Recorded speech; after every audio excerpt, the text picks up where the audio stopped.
It being 5 o'clock, the Lafourche Parish Council meeting of February 27, 2017 is hereby called to order. Ms. Carleen, could you do roll call? Mr. Jones. Here. Ms. Posito. Here. Mr. Grow. Here. Mr. Melvin. Here. Mr. Bourgeois. Here. Mr. Perillo is running a little late. Mr. Ote. Here. Mr. Lafont's two daughters that live in Baton Rouge. Their house was broken into, so he is on his way to Baton Rouge to check everything out, so he will not be in attendance tonight. Mr. Lorraine. Here. And Mr. Cantrell. At some point. Okay, we'll have Mr. Michael Grow do the invocation and Mr. Bourgeois do the pledge. Father, Son, Holy Spirit, amen. Dear Lord, please keep in your heart the victims and the families that were victims of the recent senseless acts of violence during the school shootings in Florida. We ask that you fill our lives with your love, fill our conversations with your grace and truth, and fill this meeting with your presence. We ask this in your name. Amen. Amen. I pledge allegiance To the flag of the United States of America and to the republic for which it stands, one nation, under God, indivisible, with liberty and justice for all.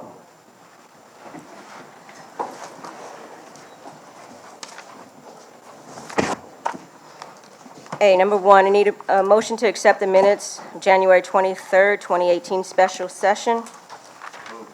Moved by Councilman Bourgeois, second by? Second by Councilman Otan. Any discussion? All in favor? Aye. Opposed? Passes 9, well, 8. 4, 5, 6, 7, yay, 7, who's coming? Well, he didn't 7, vote. 0, 2 at this point. Let the record state Mr. Corey Perillo has just walked in at 5:03. 5:03 p.m.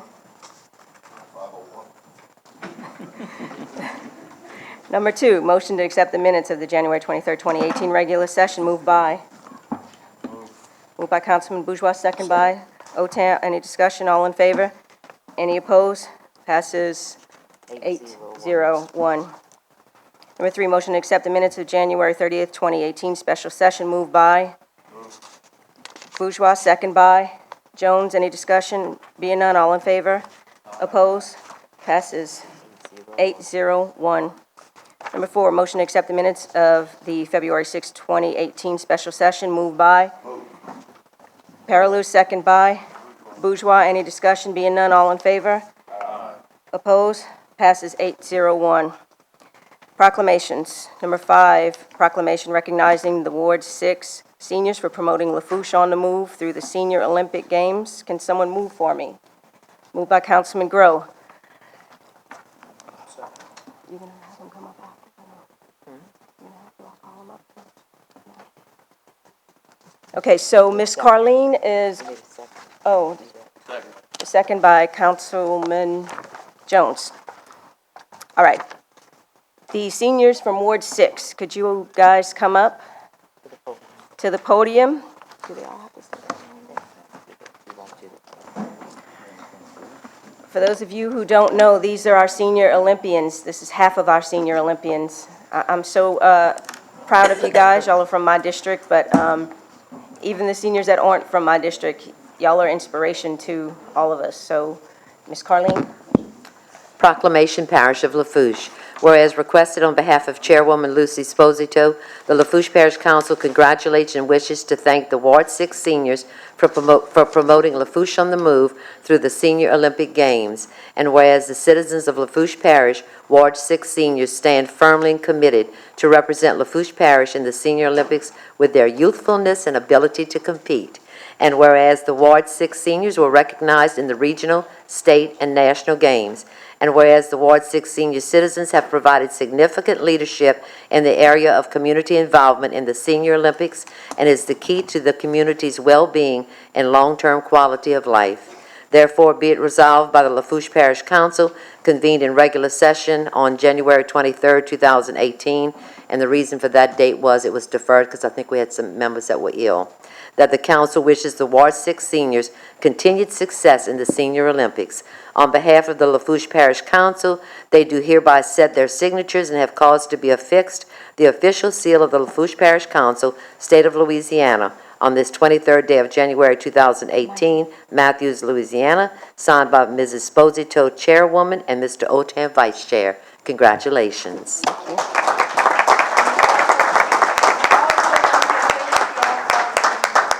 that y'all send to the center, it really helps them out on the money from the Lafourche. Right. Helps them. I'm gonna come down. Mike, could you? Mr. Corey, do you want to read yours or you want me to read yours? The Bush Heritage. Okay, thank you.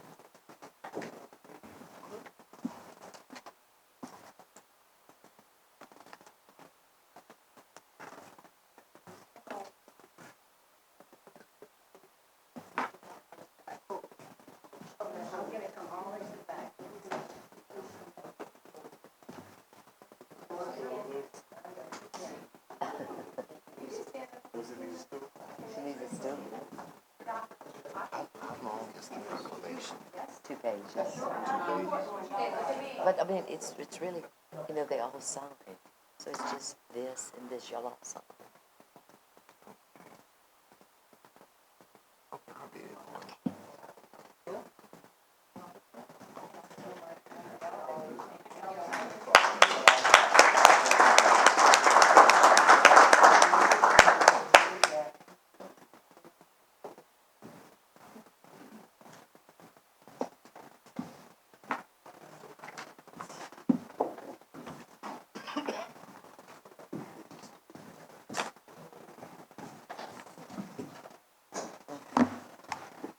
Number 6, proclamation recognizing the Bayou Blue seniors for promoting Lafourche on the Move through the Senior Olympic Games, moved by Councilman Bourgeois, second by Paralou.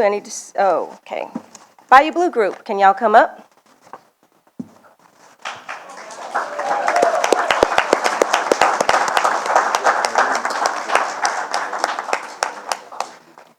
Councilman Bourgeois? Proclamation, Parish of Lafourche. Whereas requested on behalf of Councilman James Bourgeois, the Lafourche Parish Council congratulates and wishes to thank the Bayou Blue seniors for promoting Lafourche on the Move through the Senior Olympic Games. And whereas citizens of Lafourche Parish Bayou Blue seniors stand firmly and committed to represent Lafourche Parish in the Senior Olympics with their youthfulness and ability to compete. And whereas Bayou Blue seniors were recognized in the regional, state, and national games. And whereas Bayou Blue senior citizens have provided significant leadership in the area of community involvement in the Senior Olympics and is the key to the community's well-being and long-term quality of life. Therefore, be it resolved by Lafourche Parish Council, convened in the regular session, January 23rd, 2018, deferred till To this meeting. to this meeting, that the council wishes the Bayou Blue seniors continued success in the Senior Olympics.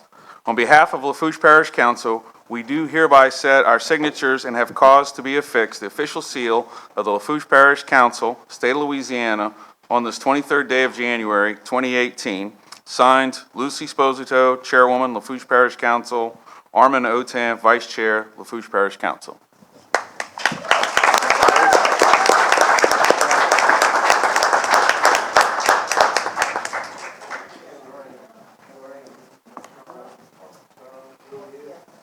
I was saying earlier, I think they have more energy than I do. I want to be them. Thank you. Thank y'all for coming.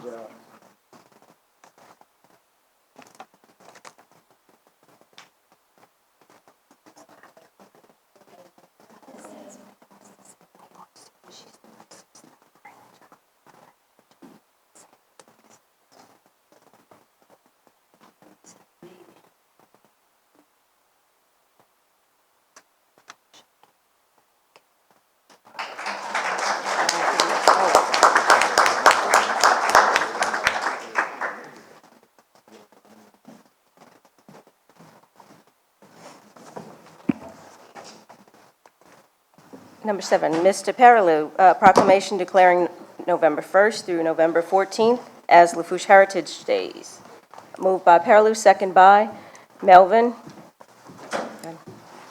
All right, proclamation, Parish of Lafourche. Whereas requested on behalf of Councilman Corey Parallel, the Lafourche Parish Council wishes to proclaim November 1st through November 14th as Lafourche Heritage Days. And whereas Lafourche Parish is home to people of diverse ancestries and traditional lifeways. And whereas the cultural history of Lafourche Parish began about 2,500 years ago as the Mississippi River built the Lafourche Delta, providing land to support the lifeways of mound builders, coastal natives, and settlers from foreign continents.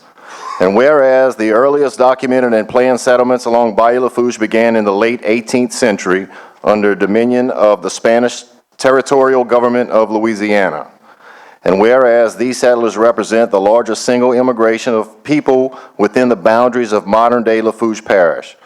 And whereas these settlers arrived in modern-day Lafourche Parish at the beginning of November, the year 1785, and likely spent the next weeks clearing land, building homes, and inaugurating and establishing local culture before resting and celebrating their new land and home. Therefore, be it resolved by the Lafourche Parish Council convened in regular session on February 27, 2018, that the council does hereby declare November 1st through November 14th as Lafourche Heritage Days in each year preceding, and encourages all citizens, civic groups, businesses, and institutions of the parish to celebrate our unique cultural heritage with recognitions, gatherings, and other events worthy of our Lafourche ancestors and the heritage we uphold in their honor and for our children. On behalf of Lafourche Parish Council, we do hereby set our signatures and have caused to be affixed the official seal of the Lafourche Parish Council, State of Louisiana, on this 27th day of February, 2018, Matthews, Louisiana, signed by all council members. Is anyone here to receive the proclamation? Dr. Duce or anyone? I would like to say something. I know, Mr. Parallel, thank you for doing that. Right before the meeting, someone walked up and explained to me that who thought up this idea. If you think one person can't change the world, make it a better place, do something special, this will be something that goes on forever. And so we would like to thank Mrs. Ophelia Lafourche, who's here today. Thank you for doing this for our community.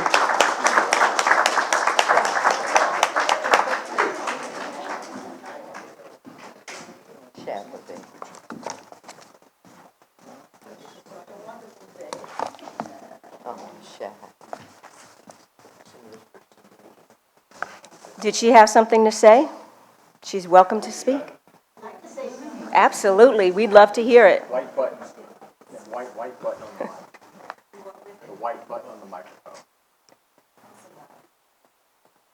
Push it up. I'm Ophelia Lafourche, a long-life resident of Lafourche Parish. My son, who died of cancer 2 years ago, gave me a little record. It told the story of 1600 when the Cajuns settled Bayou Lafourche, and it was called the Little Black Bayou. I have Gail and John Duce working with me. I want to declare one day of the year to honor those people. And now I'm kind of disabled, but I'm very well able to handle myself. But I am so glad you people are here to hear my voice, because I'm speaking here for the Cajuns, the early Cajuns of Lafourche Parish. Thank you. Thank you.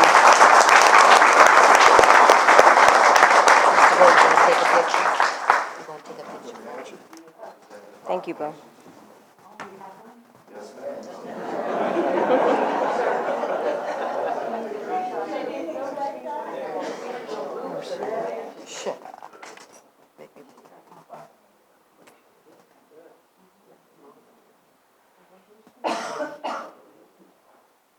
I am now 90 years old, and I am very well able to, mentally, I'm so glad my mind is good.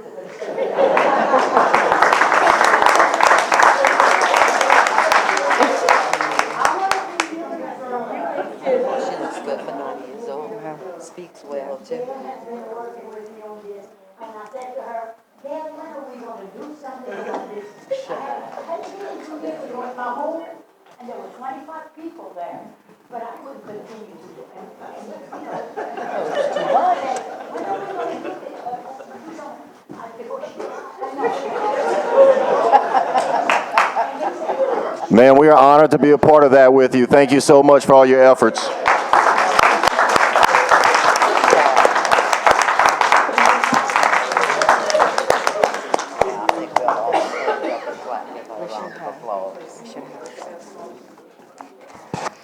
Okay, it's all downhill from here.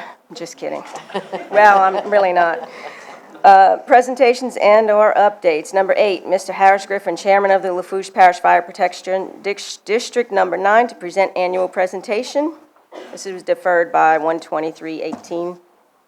And sorry, I really don't think your presentation is downhill, but I love the seniors.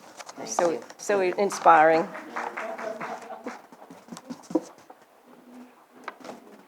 Okay, Fire District Number 9. Last year, we started entertaining after the fire. Some of the guys went to an LSU, I don't know if it's an open house, but they have a thing in Baton Rouge that they have different vendors and all that show up. And Five Alarm out of Bayou Blue was one of them. And they showed a truck. Being we have so many problems with, one of our problems with the fire district is water supply. And we've been able to put in some dry hydrants that for our area to help us with the water back there. And when they went to the LSU program, they got to see a smaller unit, a mini pumper that they had showed. Again, it was represented by Five Alarm that pumped 1,500 gallons a minute. And a lot of times when we worked back there, we tie up one of our trucks back there as far as the equipment and all that was on it. So they came back and they were wishing and trying to see if there was something we could work out and possibly eventually looking at one of these trucks. And it looks like that we're never able to get enough money ahead of ourselves to just outright in a small period of time that they found out it was under the Lamaze program, Louisiana Multiple Award Schedule, which is accepted by Louisiana, that you don't have to go out on a bid schedule to look at this truck. And they started working on some specs for it and trying to get it below $200,000 and seeing if there was something we could do. Our truck that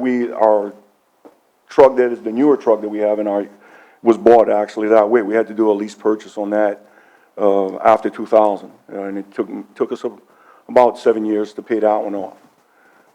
Which they looked at this one. We had $75,000 left in our coffers besides a $50,000 CD that we had in the bank. They were looking to see if we could do something with it. Well, in the meantime, when they were working on it, trying to get it under 200,000, Five Alarm let them know that there was one other unit just like they were looking at that they had out there. They had a few more things to it, which was a foam system, which they weren't going to put on, which is a real good asset to have, that was already built out there, and they were looking to move it. The company that built the truck was looking to sell it, and it qualified for the Lamaze program also. So, me not having just the money outright to have for it, I was a little hesitant in really accepting this at first, and the other board members felt it's like we're going to always be like this. We're never going to agree, you know, to having the money outright, that we could go outright and buy it cash. So through a little bit coaxing, I guess we could say, they convinced me that, you know, maybe we should look at it, and the other board members that were there also agreed on it. So this other truck, the price, it was a little bit more pricey. It went to $228,000. We had $75,000 that we could put down, and we're going to have a 7-year payback of $24,000 annually. So that's what that unit cost us, and we agreed to do the lease purchase on it. Again, we really looked at it because of our pumping needs. It did pass. We already did the test on it. The test, it passed at 1,500 gallons a minute, which is, our main goal was to have it as a supply truck, supplying us water. All right, in the meantime, we were testing our older truck, which is a 30-year-old truck, and that just happened last month. was either January, I think it was in January, that they had brought them in the pump field, all right? The pump still pumps, but it failed pump test. So there's been some changes that we were looking at, that we were going to use it as a supply truck. We're still going to use this truck as a pump truck for us from the supply end, but we have 1,000 gallons on that truck that we can use on the scene, besides having a lot of equipment on it. So right now it looks like this truck should qualify for a pumper. All right, even though we already had 2 pumpers out there. The tank on it is a 500 gallon, and that was the minimum you can have on the truck to qualify for pumpers. So we did go through with the lease purchase on it, and we do have it back in our district at this time. The only thing that's kind of scary is that as we got in the checks for this year, it seems like everybody lost, and it's like it's a little bit scary seeing how much we lost back there as far as our millages went when they came in. So that's something that's a little bit worrisome. Daniel Lorraine told me when he first got into the council, he says, I used to not sleep at night. Believe me, I've had a lot of sleepless nights as long as I've been on this board, knowing that our monies were not what everybody else gets, but we were able to do the first pumper. Hopefully we can make sure that this happens on the mini pumper that we have, and be able to look at a truck down the line also. We still are, we did buy some equipment for the pumper at the end of the year to get all the equipment that is required to be on it. We also purchased some bunker gear for some of the firemen, and radios, a software package to program some of our radios. Maintenance on the truck was performed as we needed to do. We also had a dedication ceremony for our station. That station was built since 2000, and our first district chairman was Alvin Dominic Jr. And one of the board members brought up, he says, I think it would be fit that we dedicate the station to Alvin. He's deceased, and he had served a good while with our board and then moved out there. He was living in Terrebonne Parish. But the dedication of that station was to Alvin J. Dominic Jr. station. So our station was done. That would happen in September of this last year. As far as what we're looking for the year of 2018,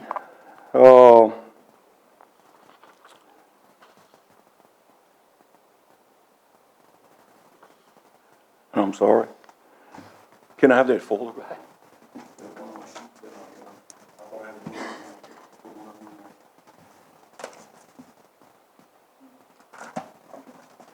This will be our rating year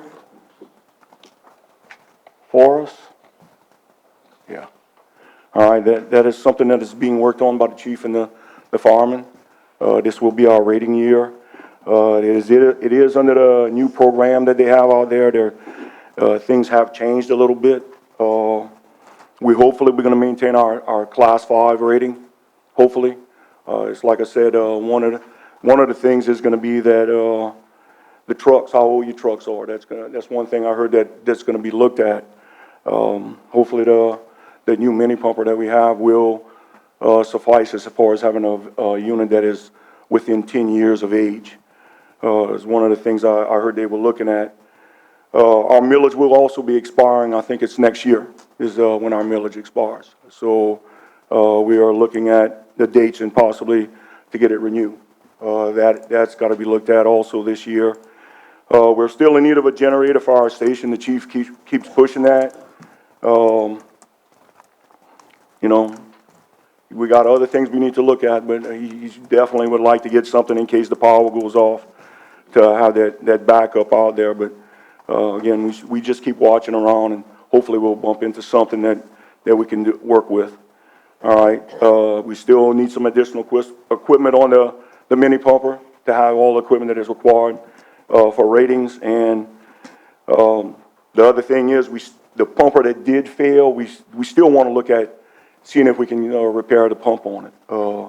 Even though it didn't qualify pass the test that it needed to, the pump can be repaired. Our truck as far as looking at mileage, it's got age on it. The mileage doesn't go with the age that that truck has on it. So, we still think it's a very viable piece of equipment for us as far as the water, and if we can get the pump going again on it. So that's another thing we're gonna be looking at, seeing if we can have something happen with the, pump on it and get it repaired to where it can qualify for a pump test. As long as you have a pump test on it, it does qualify as a piece of equipment on scene. But again, right now, it's gonna be a supply truck as far as bringing in the water. And also, we have 1,000 gallons on that truck. That was the first truck in this area that had the 1,000 gallons.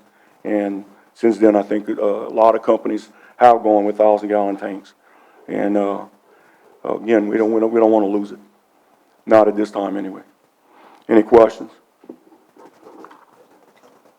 Councilman Otan? I just want to comment and thank you, Harris, for the wonderful job you're doing back there, and you and the rest of the guys. I have visited the station, and that's some heck of some improvements y'all have made there. It's really nice, and that new pumper, I think of often, I've thought of often since last Friday when the Hamilton Street Bridge was shut down by the state, because I know there's a lot of small bridges going to Gaines, and a small unit like that may be appropriate, and provided the state comes in and starts reducing the tonnage allowed across some of these bridges. But good job. Yeah. Thank you. Anybody else? Just a quick comment. Thank you for your continued service to the fire department and the district. We all appreciate everything you do for us. Thank you, man. Thanks. Mr. Griffin, I know you mentioned your fire rating, and I just want to thank you as a layman who's never been in the fire department. I can't believe all that our volunteer firemen have to do, all that's required of you guys to keep that rating up, and I don't know that everybody realizes it's a completely volunteer fire department that's doing, everything from truck age to water pressure, and that rating affects our insurance costs. Yeah. So thank you for all that y'all are doing. I know it seems like we're not grateful, but trust me, we are. Well, I really, what I see out there is really is young people. It's like we're not seeing the, yes, we have young people in it, but it's not the numbers that we'd like to see. It goes up and down. You have them for a while and then they go on. So it's like, it's not easy. It's not easy to keep people interested. And I'm not at the age anymore where I can just run with this stuff. I try and go in behind everybody and work in the background. I don't try and get on the front line, but if they need me, then I'll go with them. But again, I'm starting to get at that age where I'm looking at retirement. So I wish we could do some sort of parish recruiting for all our fire departments, because they're all experiencing the same thing, so. yeah, Right. I think everybody is. Yeah. All right, thank you. Yes, ma'am. Anybody else? Number 9, Parish President Jimmy Cantrell to present an award to the Finance Department. Mr. Jimmy? Certificate of Achievement Excellence in Financial Reporting. The Certificate of Achievement for Excellence in Financial Reporting has been awarded to the Lafourche Parish Government by the Government Financial Officers Association of the United States and Canada, GFOA, for its comprehensive annual financial report, CAFRA, CAFR. The Certificate of Achievement is the highest form of recognition in the area of government accounting and financial reporting, and its attainment represents a significant accomplishment by a government and its management. An award of financial reporting achievement is awarded to the Department of Finance, which is designated as primarily responsible for preparing the award-winning CAFRA. The CAFRA has been judged by an impartial panel to meet the highest standards of the program, which includes demonstrating a constructive spirit of full disclosure to clearly communicate its financial story and motivate potential users and user groups to read the CAFRA. Congratulations to Mr. Carol Email and his entire team of financial professionals on such a prestigious award and achievement. In witness thereof, I do hereby hereunto set my signature and have caused to be affixed the official seal of the Parish of Lafourche, State of Louisiana, on this 27th day of February 2018. James B. Cantrell, Parish President, Lafourche Parish Government.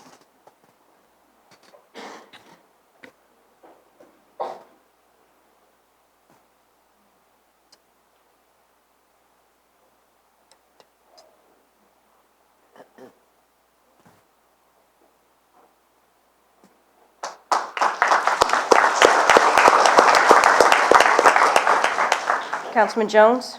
Yeah, I got a question on that. What year was that award for?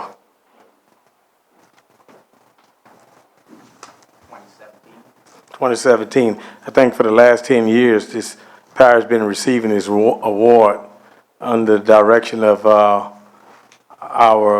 account manager, Ms. Vernita Jackson. So I just want to let that be known that we had been getting this award for many years, and it's because of her that we've been awarded this. Thank you.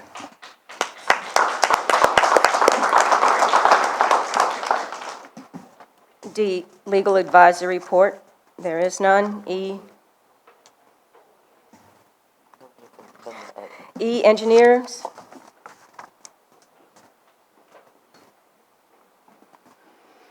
Dustin Rabley representing T. Baker Smith, 1100 South Acadia Road, Thibodaux, Louisiana. The first thing I'll go over is the Barataria Marsh Creation and Ridge Restoration Project. We've completed the study and report on that project and have presented to the administration. Your CZM manager is here tonight, Amanda Voisin, and she's going to update you a little more on that, but we're standing by just to, at her direction to move that project forward. Cyprian Pump Station, the plans are at 95%. We're really kind of standing by or working with the administration at their direction on a few of those last little issues that still lie, okay? Mainly the pipeline or the utility relocation. They're handling that, but, the plans are far enough ahead, okay? That we're, actually, I met with the DPW director today to discuss the demolition of the old pump station, because he's going to have to set up some new temporary pumps, getting some hard dates on that. And then additionally, we'll be meeting with the administration and DPW one last time here in the next week or so, once a few other things are ironed out, to just take one last look on that plan set. Depending on how this utility relocation plays out, it could have some implications on the plans. However, it's not going to be a big delay. There's a lot of coordination that has to occur on that. East side drainage improvements. That is the project that is from statewide flood control with DOTD. It's a project that you are partnered with 50-50 on your cost share with Drainage District 1. It's approximately, it's come down in cost once again, I'm happy to say, on our estimate. It's approximately a $6.3 million project now. You're paying 50%, Drainage District 1's paying 50% on it. We have begun the preliminary design on that project. Additionally, we have been meeting with the administration on how to, I guess you could say, organize and proceed with the land rights on this project, because you have at least 100 landowners, okay, and that just isn't going to happen overnight. As far as the action items, you do have on the agenda tonight, I believe it's item 53 and 54, 52 and 53, a cooperative endeavor agreement to approve with DOTD to accept these funds. Essentially, DOTD is going to be giving Lafourche Parish a $5 million check over a period of time for us to proceed with this project. I am happy to say that we were going to kind of divide this project up into two, because there are two distinct phases. We have enough money between Drainage District 1, the parish, and what DOTD has allocated for Lafourche already to go ahead and begin phase 1 as soon as possible. So we have to approve that tonight. There is a time limit on that, and then also our agreement between TBS and Lafourche Parish. Next project is Waverly Road. We've completed the study and report on that project, have handed it in to the administration and met with the administration. Right now, what we're actually trying to do, we have Dennis Email, who heads up our efforts at DOTD. We are trying to get some grant money to get something on that road done, mainly at the intersection of Talbot and Waverly Road, okay? If we could extract that bridge out of the parish's inventory, okay? And then from that bridge going north for a distance of probably 200, 300 feet is your worst area, okay? And we're trying to get some grant money to do that now. I would say give us, Dennis, about another month or so to work that out. But I'm hopeful that he'll be able to come up with something for us. Try to move that along a little quicker. West Side Drainage Improvement Project. Happy to say we finally substantially complete on that project. It did take considerably longer than what we thought, okay? but there were some circumstances that were unforeseen, that were not the contractor's fault, okay? I think if you look at that project, and I'm gonna email this presentation to y'all probably tomorrow morning. I'm gonna send y'all some before and after shots. The work that was done, it's definitely by far better than what it was. I mean, it really worked out well. We were able to do a lot more work than what we had planned on doing. You know, we were able to get the shoulder for the church along Talbot paved so that when, you know, car riders are going to pick up their kids, they're not halfway on the street creating a problem. You know, so we were able to do that. The good thing is, with all that additional work, you know, the original cost estimate on this project was $1.38 million. The contract price came in at $1.12 million, and even at the $1.12 million, we still $50,000 under budget. So a tremendous amount of money. I think that is a CDBG project. It'll go back into that CDBG fund, I would presume. Okay, I don't manage that, but it is under budget. I have one last thing. Working with the administration, and also, you know, you have Lake Fields Fish and Game Commission, Friends of Bayou Lafourche, and a couple other entities that I was kind of working with to try to do some recreational improvements and enhancements, mainly to boat launches and facilities of that nature. I'm going to try to somewhat bring everyone to the table, okay, and kind of everybody pool up their efforts. There are some grants out there now that we could actively apply for. The deadline is quickly approaching, so we're going to have to move quickly. But I will be sending out an email to each of you where if you have some projects in your district, you know, please respond to my email so I can kind of somewhat categorize it, put what everybody is trying to do, okay? It's a grant that would really double our dollar or more, and especially if it's an existing boat launch. You know, you can do a lot of little improvements if it's existing for sure. So anyway, that'll be coming out probably this week or early next as well. With that, any questions? Thank you, Dustin. Let me ask Oh, something quickly. On the CPM pump, what about the buckheading? Has that been solved yet or not? I met with the levy district today, okay? And they're asking for a little additional information on that. We're gonna have that to them immediately. But the administration has engaged the levy district to assist in that matter. And the pumps are on location, right? Yes, sir. And we were supposed to have this bidded out in December? Yeah. Yes, sir. That's correct.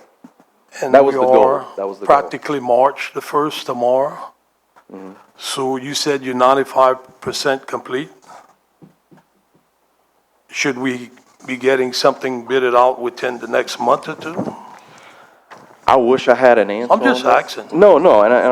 No, I wish I had an answer on that. I don't. A lot's going to hinge on that utility relocation. Right, I mean, it is.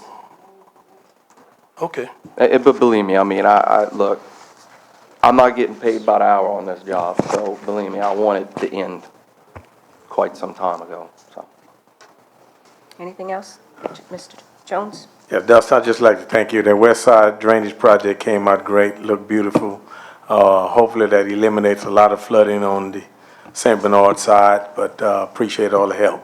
Yeah, and you know, bring that up. One thing I want to say too is the contractor, the church was able to take advantage of that project and get some improvements done to their parking lot at a very good price as well. So I forgot to say that, you know, Byron Talbot did a great job working with that entity, or church, landowner. But an extra $50,000, we can't find something to do with it on the end of Midland and St. Bernard area, because still in that curve around Talbot, have some water build up, so maybe before we let that money go, we can look at that. I'll talk to Jack about that, yes, All sir. right, thank you. No problem. Same thing Mr. with Jimmy? Oak. Yeah, the big holdup, as Dustin alluded to, is the pipeline that's there. And doing business with these pipeline people is very difficult, as Dustin can relate to. But we're trying to speed it up, but we're not having very much success with the owner of the pipeline. So we've been in contact with him, And maybe Dustin, you want to elaborate a little more on it, you can.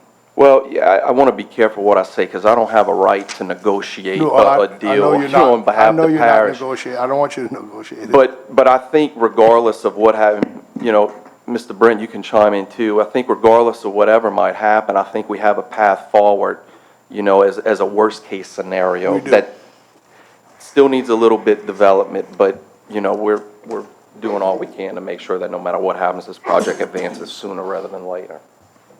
Mr. Grow? Kind of alluding to what Mr. Jones was saying, there's an area, I think Barbier, Oak, and then St. Bernard.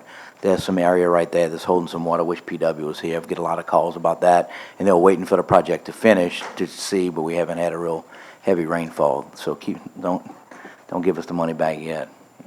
Okay. Anyone else? Thank you, y'all. Dustin. Any other engineers?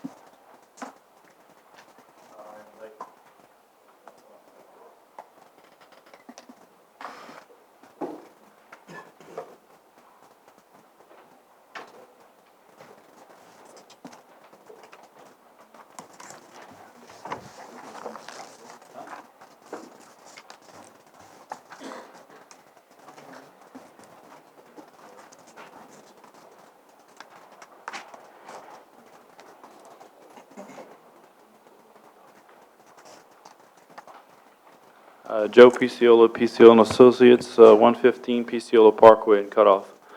On our road sales tax 2 4L project, all the drainage surveying and engineering is done. All the plans have been submitted for the parish administration for approval. We're still waiting on a budget for this and deciding which streets will be in and which will be out, and then we can go out for bid immediately. On Coastal Pump Station, the project was substantially complete on February 2nd. They were working on punch list items. I think the last punch list item was done today. We are under budget for that project. We are going to have a balancing change order probably at the next meeting for you to approve. On the EDA grant project, 308 turning lane, all the engineering works complete. All the permitting has been done. We have 2 ordinances for right-of-way agreements with the parish and the water district, and also the parish with the Port Commission later on the agenda tonight. Once those items are approved and go through the process, we'll be able to go out for bid. On the demolition of the Chevron Bridge, the contractor's Tidewater Dock, they were given a notice to proceed on February 19th. They started work last week. They are progressing very well. They have 120 days for the contract, but I anticipate they'll be done before that time frame is up. On Choctaw Levee rehabilitation and permitting, we're still working with the parish administration and the agencies, primarily the Corps of Engineers and the EPA, to come up with a permit and mitigation for this project. We're having another meeting with the Corps later this week, and then I'm sure the parish administration will update you on where we're going with that. On our project management, the CDBG projects, Dugas Canal, all the environmental permitting is complete.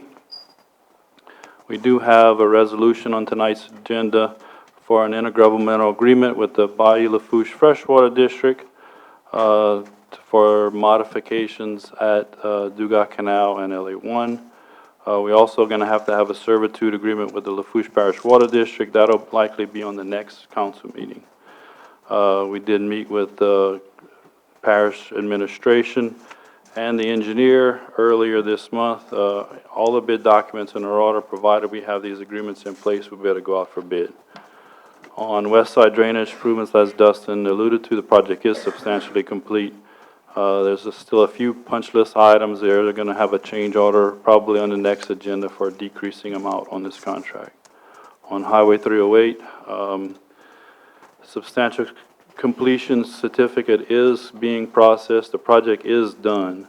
We should also have a final change order, and we anticipate this is also within budget. On Parlor Rose Pump Station, the project's been on hold since August, when it was determined that the pumps didn't meet the project specifications. The contractor has taken responsibility and has submitted a plan to modify the pumps at no additional cost to the parish.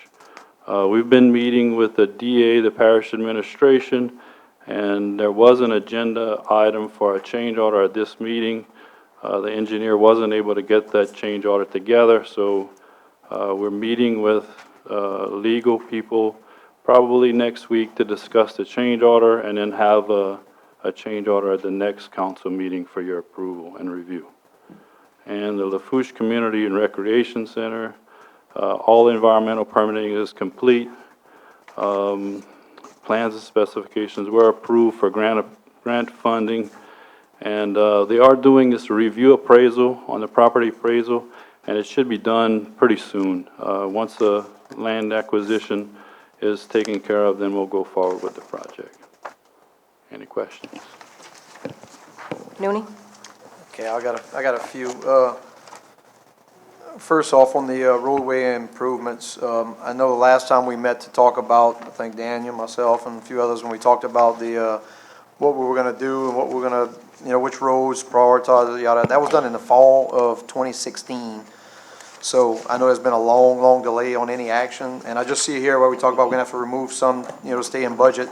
I would imagine that there's gonna have to be a re-review of all those streets to see, because in a year and a half time, I'm sure there's been changes, especially if we're gonna have to prioritize. So I just wanted to make that general comment that If we went on the premise of the budget that was given to us previously and the list of streets that you gave us, and if we have a final budget, then we can meet and discuss which streets are in, which streets are out, and go forward. But you're right, it probably is gonna take another assessment to make sure everything is still the same, or what we had planned to do is still gonna work. But we're ready to do that when you guys are. agreed. I just wanted to point it out that I would hope that we'd have a review of what we decided in the fall of 20, or what we were looking at when we were short then. Next thing is, do you have any idea on a startup date on the coastal pump station? I know you say substantial, complete, It works now. so it's functional. It's functional. We won't have to have temporary pumps on the levees. No. Good. Next thing on the Port La Rose pump station. So I'm glad, my understanding, item 50 is going to be pulled tonight because there wasn't any associated documentation. One question I have is, that's going to have to be, whatever that change order is going to have to be reviewed and approved by the state, correct? Yes. So whatever comes in front of the council, two things, I would ask that we get a copy of that soon, so all the council members can review it and really think about it and put a lot of thought into it, because I think it's going to be a substantial change order, especially since the DA is involved, et cetera. But the other thing is, I know it's going to have to be contingent upon the state approval. So whatever we decide is I just want everyone to understand, is going to be contingent upon the state approval because it is a CBDG grant. Yes. Correct. I mean, all of that has to go through, but right now, the contractor is proposing to do the modifications at no cost to the parish. So it is a change order, but it's not going to be substantial at all in terms of money. But, I mean, he's going to be asking for time also. So all of that stuff should be together. We would just notify too late to get on the agenda for this meeting to have the change order prepared. So the engineer just wanted to take more time to do it. Understood. I know there's a lot of parts of that, damages from going over, timeline to warranty work because the original manufacturer, there's just a whole lot of stuff to it. So I hope we get it soon enough to where it's not going to be a quick decision on which way we have to go with the change order. And I just wanted to point out about the state, that it is going to require the state's approval. Yes.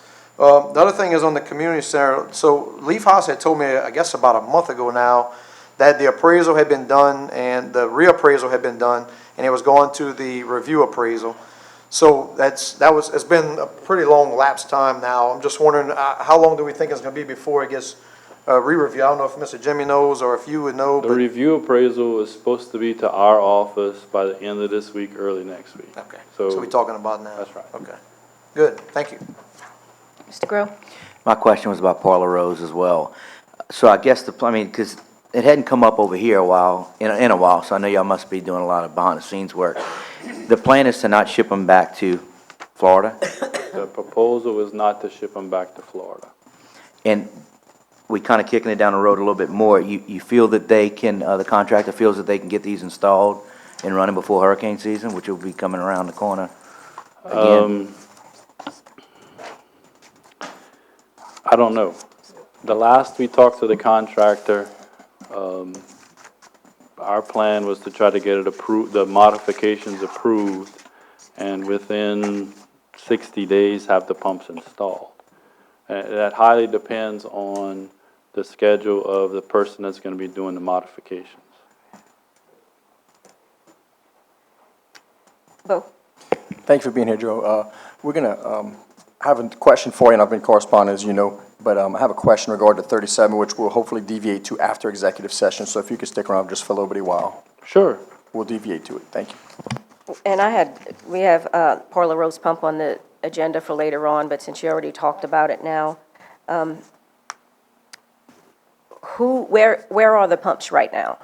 The pumps are at M&L Engines in Homa. Who has the warranty on them? Sea Level Construction, who's the contractor. So you're saying M&L is going to do the work on it, on The them? proposal by Sea Level Construction is that M&L would be doing the work on modifying the pumps. And will that void the warranties? It will not, the warranty that the parish has is with Sea Level Construction. Sea Level Construction may have a secondary warranty with the manufacturer of the pumps, but our primary warranty is with Sea Level Construction for all components on the project.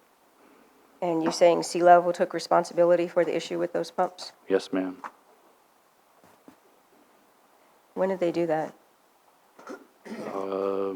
By correspondence through us. About a month, 2 weeks, a week? Probably Ballpark? 3 months ago, I would Oh. guess. Okay. Anyone else?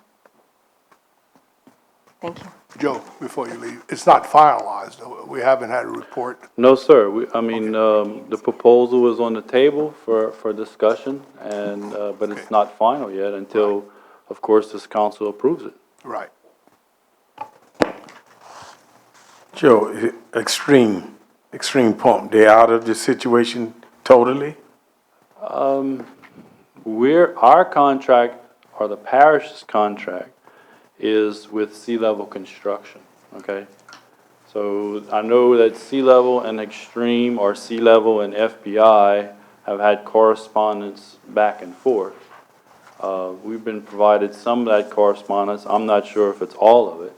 But our primary dealings and our contract, most importantly, is with Sea Level Construction. Sea Level Construction is responsible to provide pumps that meet the specifications. That's kind of how we feel about it, and he's owned up to it. Well, the guy from Extreme came to a meeting when they wanted to, or doing M&L, said he wouldn't be in warranty with their company. But So, it's the same thing like the engines or anything else. Our warranty is with Sea Level Construction. The parish's warranty is with Sea Level.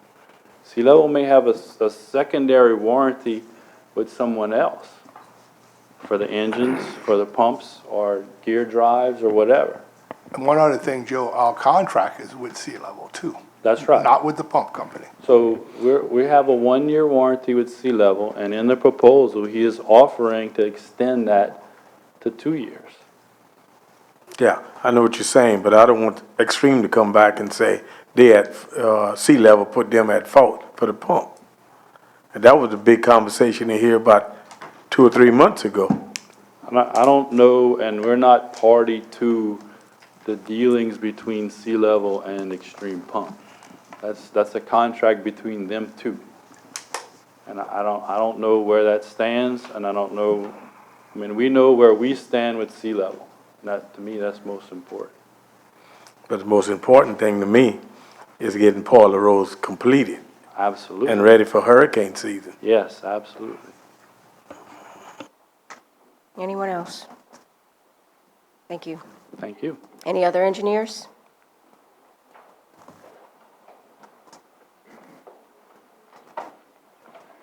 Jane Milford with Milford & Associates, 1538 Polk Street, Home, Louisiana. I've been asked to come and give you all an update on the Ontario Boat Launch bulkhead improvements. We have put that project out for bid, it has been awarded, contracts are signed, and then it determined that there was a small permitting issue that needed to be resolved. We're in the process of resolving that. We started the permitting process back in November. On December 15th, we had gotten notified that the application was complete. Since that time, there's been a few going back and forth with different various departments. We got an email last Wednesday from the Corps of Engineers saying that it has been assigned a processor, and he'll get back with us as soon as he is ready, whoever that person is that assigned. Basically, we're at the mercy of the Corps of Engineers for the permitting of this project. For that type of project, are you surprised that it needs this permit? That wasn't originally part of my project for any of the permitting. This is, for the most part, maintenance, if you will. It's removing a defective bulkhead and putting in a new Exactly. I didn't bulkhead. think it would have needed So it. generally speaking, not really. But the process, we had to submit to the coastal zone, and it said, yes, we have to go through these different departments, and that's where we sit. Okay. Anyone else? That's my report for this evening. Thank you. Thank you. Any other engineers? Okay. F, public wishing to address the council. Mayor Tommy Eshte, Mayor of the City of Thibodaux, to address the council. Mayor Eshte? Good evening. I wanted to thank the council, especially on such short notice, for allowing us the opportunity to, address you tonight. Certainly on behalf of our council, I know I got a council member, Mr. Eric Tabor, here tonight. Before we get into that, though, I did want to applaud the council for recognizing our seniors. We don't do that often enough. Those people, our citizens, our seniors, are the very backbone of our heritage here in the Bayou region, and we don't recognize that often enough. I know they possess that knowledge that we wish we all had, just because they've been around the block for such a long time. And I can attest as having being blessed with parents at 89 and 85 that are still around, that they are the smartest people in the world, and they let me know that each and every week when I visit them. So again, I applaud you for recognizing our seniors tonight. But I want to take this opportunity strictly to address the council relative to, I guess, a long-term relationship that we've had with the parish for probably the past 20 or so years. I know Mr. Jones and Mr. Lorraine, you can attest to the fact that we partnered with the parish for recreational revenues that have been derived from our 1.5 parish-wide recreational millage for a number of years. And being able to participate in that for the past 30-plus years in municipal government in the city of Thibodaux, I've seen it going all the way back probably to President Bro and through last year with President Cantrell. I know that the parish has taken a position to consolidate districts in the parish. I think that, of course, you made a decision to do that based on the fact that you felt it would be more efficient. I think the city of Thibodaux is a unique animal in that we are sort of a district of ourselves. And I think that if it works well for you that way, that's a good thing. If it means we're going to lose our partnership as far as sharing those revenues, I don't think it's a good thing. You know, we've had a CEA with the parish for at least the past 10 years, so we could formally share those revenues. To me, in government, I think partnerships are more important than anything. In today's day and time, and the fiscal struggles you have, the fiscal struggles we all have, partnerships are of the utmost important. And, you know, this partnership that we've had with the parish has been fantastic use of public funds. And to see that it's something that probably won't continue in the future is somewhat disappointing. Our residents in the city of Thibodaux, and I know you guys probably know the numbers, annually contribute about $165,000 a year towards the recreation fund through that millage.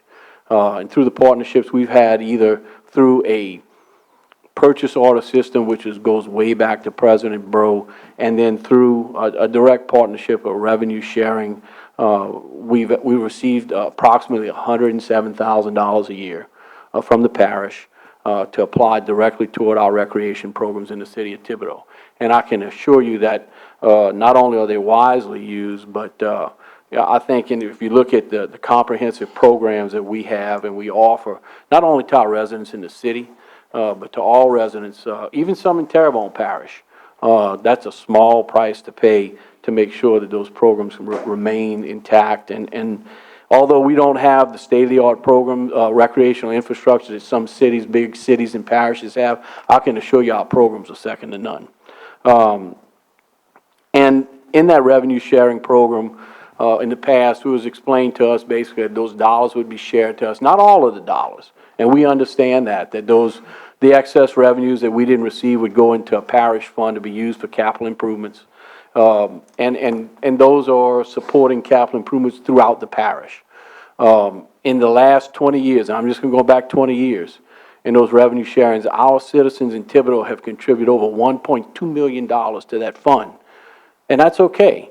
And in kind, we've received our $107,000, and we've only asked for and one time received an $80,000 grant from the parish of Lafourche to build a restroom. I think it was in MLK Park. We have not requested nor received a penny other than that in the last 20 years. I know these revenues are restricted. I know that they can only be used for recreation, and I want to applaud Mr. Jones, Mr. Grove, and Mr. Melvin, and anybody else on the council who supported the reinstatement of those funds into the 2018 budget. And your extraordinary effort to get them back in the budget after they were vetoed, and to support that, I thank you for that. I think the citizens of Thibodeau thank you for that. And unfortunately, you know, we had met, I think Mr. Grove and I had met with Mr. Cantrell back before the budget actually took place, and we wanted to be assured that those monies would be there for us in our budget process. I met with them for maybe an hour. My response was that we had to check the budget, meaning Mr. Cantrell had to check the budget to see if it's something that you guys could live with. Again, I go back to the fact this is a restricted fund. It can't be used for drainage. It can't be used for street improvements. You know, it can't be used for building improvements for the parish, just recreation funds. So if you don't give it to us and we don't use it in Thibodeau, it's going to go somewhere else. And I understand that. Do I think that's right? No, I don't. And that's what brings me here tonight.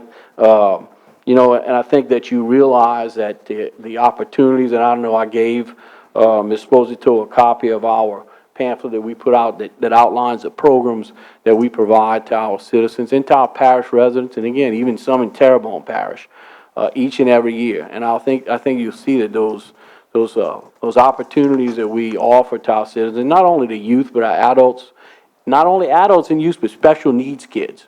We have special programs for special needs kids that we put forth every year. And I know Kevin's not here, our recreation director. This guy is passionate about recreation. And I couldn't think of a better guy to be running our program, be frank with you. And even though I think that my story tonight is compelling enough to want to have the parish president reinstate those funds to us, it's evident that that's not going to happen. So I'm not here to beg for the money. I never will. But I am here to tell you that I regret that effective March 1st, that we will impose a surcharge upon those people who do not live in the city of Thibodeau who want to participate in our recreation programs. Again, we don't turn away kids, but it's an unfortunate result of the fact that the parish president has decided not to continue this partnership with the city of Thibodeau. Maybe in the future that'll change, maybe it won't. If it does, we'll certainly remove those surcharges. But the truth of the matter is that, you know, our citizens pay hundreds of thousands of dollars to the parish, and their opinion is for services sometimes they don't receive. But I understand that, and I know the tax structure being what it is, we're not going to get that back. But these parish revenues that should be coming back into our recreation program is fair and reasonable, and it's a partnership that I don't think we should be discontinuing. But again, I want to thank you for allowing me to address the council, and if nothing more than to express my displeasure in the fact that this partnership has ended. And hopefully, maybe somewhere in the future, it'll continue. Thank you. Hang on a second, Mayor. Mr. Grow, I knew this would light it up, so. Yeah. I just wanted to mention a couple of things. 10 years ago, when Mayor Kywett was the mayor, I was on that Recreation Advisory Board. And I remember it was a good thing. I was asked questioned why, each Thibodeau council member could put somebody up. And it was because they wanted to get away from that PO system, and it just wasn't working. And talking with Jennifer in our Recreation Department, who's been around, and Mr. Bagala, about it, it was a really good thing. When we consolidated districts, and we have item number 38, I think it is, up tonight, about getting the DA's opinion on it from Mr. Perilou put up. One of the reasons I was behind it is because I knew consolidation would help in a lot of areas. But I also was told that the rec district in Thibodeau was going to operate on their own and continue to operate on their own. Secondly, I was under the impression that one of my guys appointed for the recreation board's in the audience, Mr. Claus. They were, if you read, I think it's in page, I'll tell you right here, 147 in our books tonight. They're supposed to be consulted about the budget process. One of the things when we formed that board was that they were going to, and look, it's an advisory board, and I'm not necessarily in total favor of going back to the way we were. I'm interested to see what the DA, what comes out of it. If anything, they don't have enough teeth. They don't have any kind of, all they can do is advise, but you didn't ask them to even advise. They had no part. I had several conversations with Mr. Claus this year around budget time. Did anybody ask you anything? Anybody ask you anything? That's in the rules when we formed that. So I had a problem with that. And then last year, I think it's important to mention that it wasn't in the 2017 budget. It was taken out, and we had to do a supplemental after we came forth with the 10-year CEA that was still in existence. So because of that, I guess unwillingly, we were able to get the money last year. And then I want to applaud y'all for overriding that veto, because I think the youth and the older people that take advantage. There's line dancing, there's a bunch of things. And what he didn't mention is 73% of the residents, he mentioned about the surcharge, 73% of the people that participate in the recreation programs are from outside the city limits of Thibodeau. Or from Mr. Melvin's, Ms. Jones, Ms. Lucy's district, and probably even some maybe coming from Bayou Blue. So you're talking about 73% of the 2,500 people that participate. That's not good, They've got all the marketing stuff that came out, and the big thing was we were waiting. I need to see what the budget's going to be, and we never got another call. And they've been pretty firm in that to give the money, and it's set there right now in the budget because we overrode the veto. Councilman Melvin? Mayor, thank you for being here. I know several years back, my son was in rec sports. I happened to win the championship with my little team that year in flag football. I was on the cover. Bragger. I was on the cover of this thing, my kids and my boys, and it was a great experience. And my son went on. You wouldn't look as good today as you did back then, but that's fine. Well, my son played rec ball, baseball, did very well. We enjoyed it. We enjoyed the facilities. But guess what? I don't live in the city. If you look at the border of the city and you know well where it is, there's a lot of people from Sugar Ridge area, Country Club, a little further down, up the bayou, across the bayou. There's so many kids that get a lot of use out of Thibodeau facilities that aren't living in the city of Thibodeau. And look, youth sports and activities, you know what that does? It creates sportsmanship, teaches them lessons, keeps them off the streets where they be doing other things. Some parents can't afford what's going to happen. And it ain't going to be pretty. And I think that, my personal opinion, I think there's a lot of useless people who may have jobs on the third floor who that money that you should be getting is going to them. And that's unfortunate because there's a lot of creative positions, or should I say a lot? There's a handful of creative positions that I think have been created, and I don't know why or how, but that's where your money's going, in my opinion. And I can tell you, if we were talking about drainage or streets or filling potholes and money we were sharing with the parish, I probably wouldn't be up here talking to you. I am passionate about recreation. My kids went through it. I participated in the programs, and I've seen what recreation can do not only for our kids, but our adults and our seniors alike. But most importantly, these past 2 or 3 years, when Kevin had the insight to connect with and engage our special needs kids in the programs in Thibodeau, is something that is special to see. And, you know, so when we talk about recreation, it's not just recreation for the kids that hit the ball, you know, out of the fence. It's about the kids who smile just to be there. And again, I'm passionate about recreation, so that $107,000 might not seem like a lot of money, but it goes a long, long way in for us being able to provide those programs. Well, I'm real sorry if it doesn't happen, but it might only be temporary. Mr. Bourgeois? Mayor Estes, I just want to, I noticed you had a splash park in your brochure. Is it pretty popular? Can you talk a little bit about it? It is, yeah. It works well for us, and again, it attracts people, and especially the parents, moms and dad, who can sit there and watch while they don't have to engage in the pool. They can sit there and watch. But it works well for us, yeah. And I think I heard recently that y'all maybe doing one in Bayou Blue. Is it? Bayou Blue. Yeah. Look, you're gonna love it. It works really well for us. And again, Kevin looks at all those innovative programs, something special, a little bit here, a little bit there, to engage everybody, even those people that don't live in the city. But you know, again, this guy is passionate about it. And we have the wherewithal to be able to develop those programs. We do have, and I'm not saying, look, I'm not poor mouthing up here. I just believe that it's the principle of the thing. Are we going to discontinue programs because we don't get that money? No. Are we going to shut some kids out? No. I think this is strictly principle. That's why I'm here, because I believe in this partnership, and I believe it should have continued. So again, you know, the city already invests over $2.5 million in its recreation program every year. And I think, again, a partnership and a sharing of a small amount of money like that it just shows that we're working together. And again, when I have my residents who do pay direct taxes to us ask, you know, what are you going to do about it? The only response I can give them is, well, we'll have to charge our out-of-city residents a surcharge, which I don't like to do, but it's something that I think we need to do. So, but I thank you for recognizing. We do have some nice facilities. We'd like to make them nicer, but again, that's something hopefully we'll see in the future. Mr. Perilou? Thank you for being here, Mr. Mayor. This seems like a new trend happening right here at this council. Seems like every meeting we have someone coming in requesting funding that was budgeted and pretty much promised to them for one reason or another.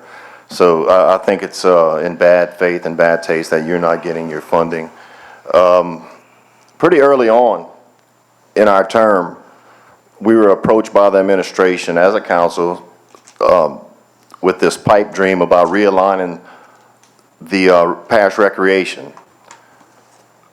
There was a lot of independent districts that were doing great things in the communities. They had local millages kicking in funding. So those districts I thought were very, they were viable and strong for the community.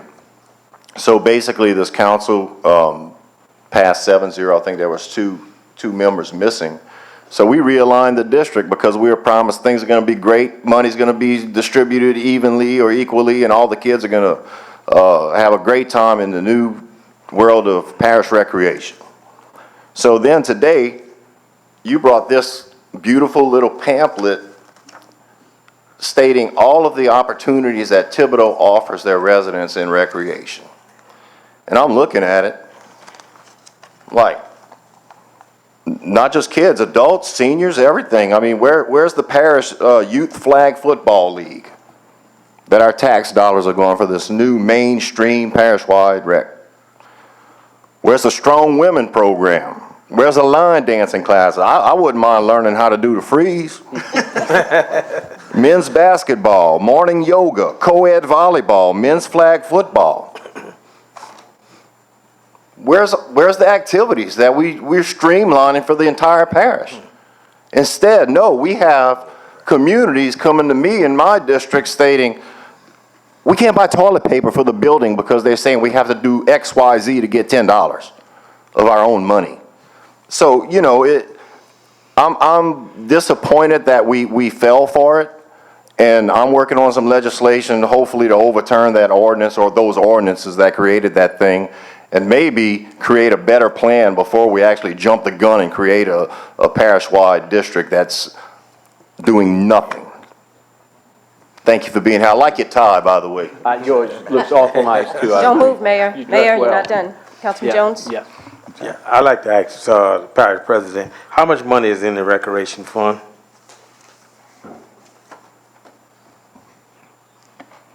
About 1.4, 1.2 million, somewhere. 1.2 million. $107,000 go to the city of Thibodeau, which this council approved.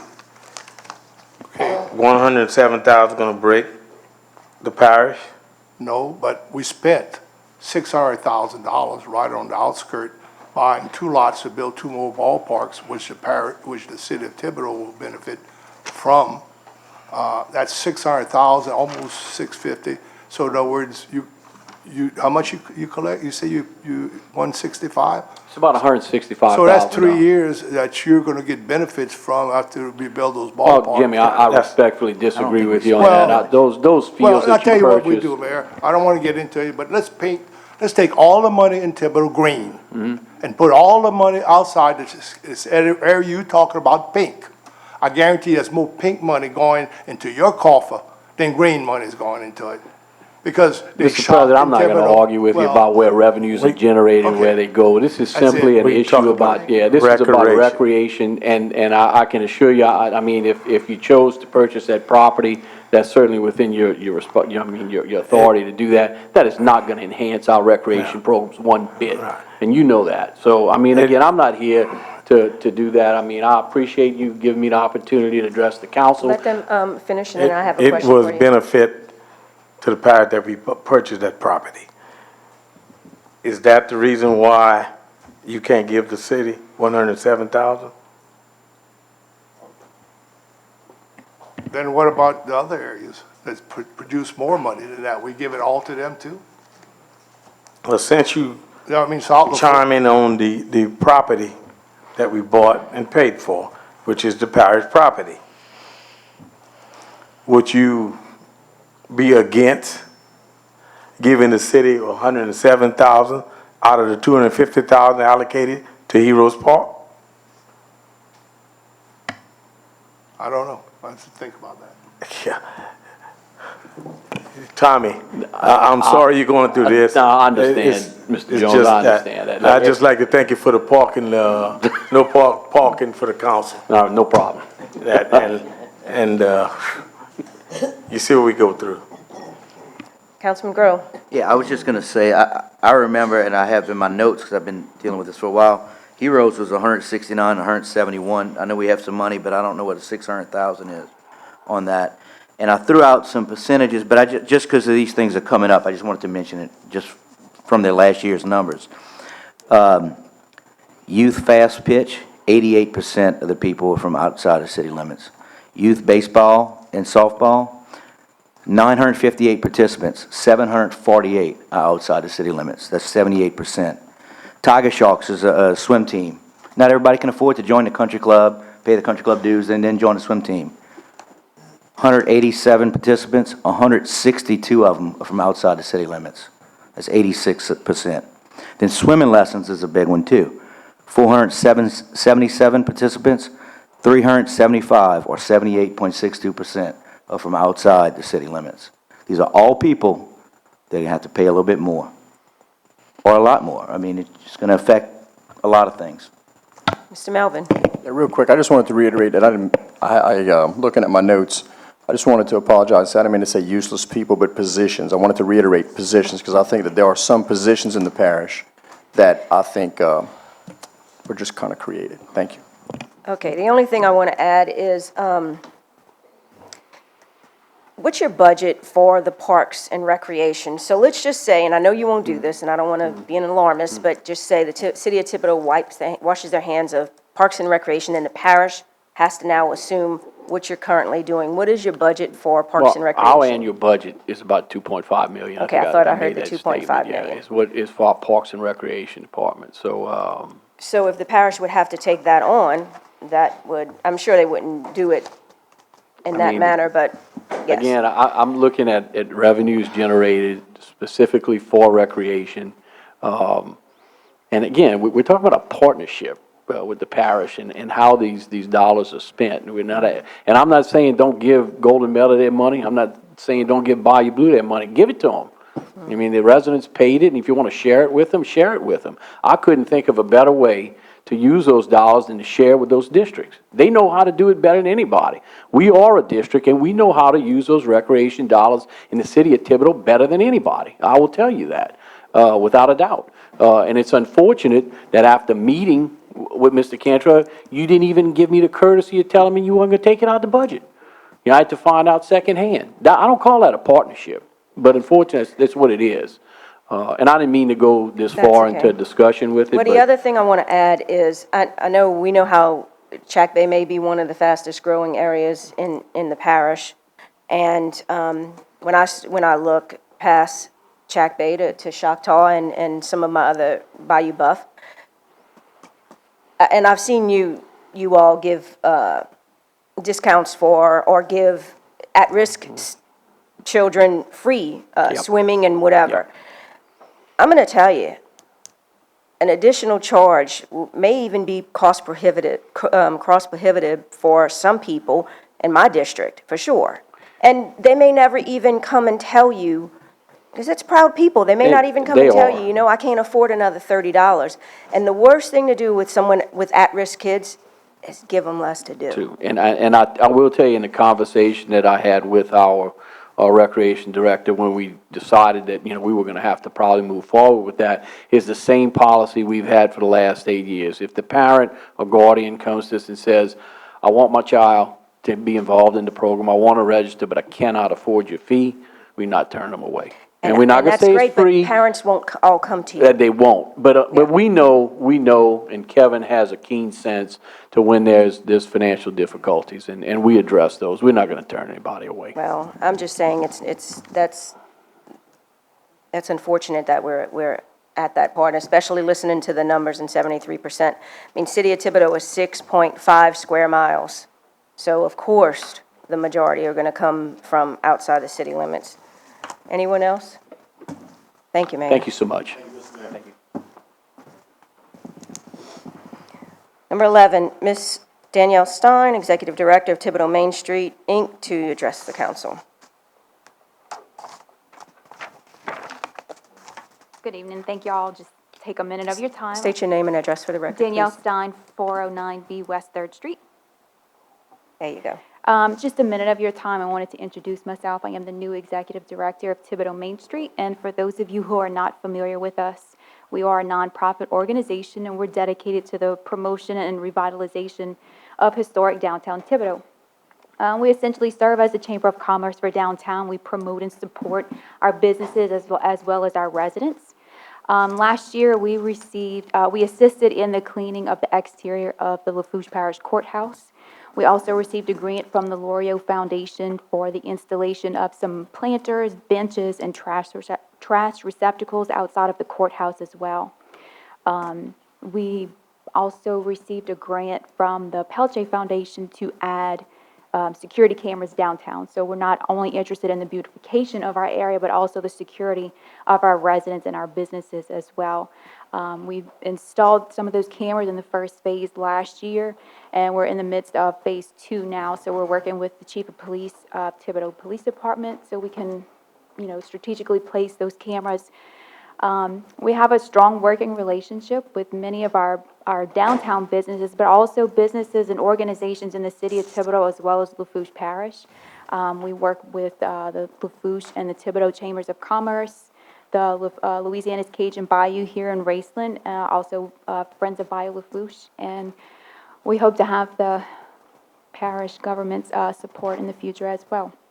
If you have any questions, I'm happy to answer. I left my card with Ms. Sposito in case you need to reach me for anything. Excuse me, the Arts Walk is coming back up. Did you revive that? Yes. Arts Walk we hold twice a year. We do it in the spring and the fall. So this spring it'll be Friday, March 16th downtown Thibodeau from 5 to 9 p.m. And what we do is we pair local artists with some of our downtown businesses to exhibit their work. It's a free event. It's open to the public, and we encourage them to come out and just walk the streets of downtown Thibodeau to look at the local art, enjoy some live music down there. So it's a good way to promote the artists as well as our downtown businesses. We're also working with Fraternal Order of Police. They host a mud bug boil-off in May. We work with them to help them plan that, and then they generously donate a very sizable portion of their proceeds to Thibodeau Main Street. Well, every thriving city has to have a thriving Main Street, so thank you for all you do. Anyone else? I just want to thank Brill. you for coming, and we'll continue to remind people about upcoming events at Thibodeau Main Street. And the Mud Bug deal will be second year, was a really, really good thing last Yes. year. Had a lot of people, and it was nice to give back to the police organization. Also, I want to thank Mr. Jimmy in Public Works for helping, assisting with the cleaning of the courthouse, I guess a little bit over a year ago, and also the installation of those benches and pouring the cement slabs. That was really nice, and we appreciate that. Thank you. Thank you, Dana. Thank you.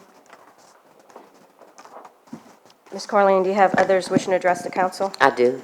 Ms. Wendy Thibodeau, if you'd approach the podium, state your name and address for the record, Ms. Thibodeau, and you have My name is 3 Wendy minutes. Thibodeau. My address is 403 St. Louis Street, Thibodeau, Louisiana 70301. I am here because I was asked to give some information in regards to the ad valorem taxation in regards to the solid waste sales tax. I know my office has nothing to do with sales tax, but I think it would be beneficial to the council to see the tax base in its entirety, to see what people are paying and how our revenues are going, not just on the sales tax end, but on the ad valorem tax as well, because people pay both. And what I wanted to do is just give some numbers and answer some questions. I have numbers from just our tax base, our taxable assessed value from 1975 to 2017.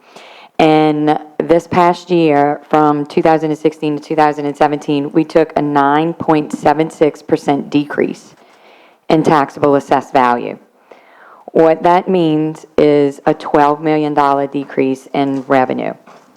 That is the highest percentage decrease since 1975. Even in the 1980s, when the oil and gas industry had a downturn, the highest decrease we had was 6.33% in 1986. It also represents a higher decrease, not just by the number, the percentage number, but we have a higher tax base than we did in 1986. So that percentage is even higher. What I'm saying is I understand that solid waste has a budgeting issue and they have a revenue issue. But I want you all to understand that the whole parish, the taxpayers have, the tax base cannot sustain any more taxes. And if you don't believe me, come sit in my office in the month of December. I have been preaching on the ad valorem side since 2015 that this was coming. Every year I meet and I have a taxing district summit in December of 2016 and again in 2017, telling all of my taxing districts that this was coming. Last year in December of 2016, I met with all of the districts. They came to my meeting and I told them to budget for an 8 to 10% decrease. My decrease was 9.76. I met again in December of this year and told all of the taxing districts to prepare for another 5% decrease.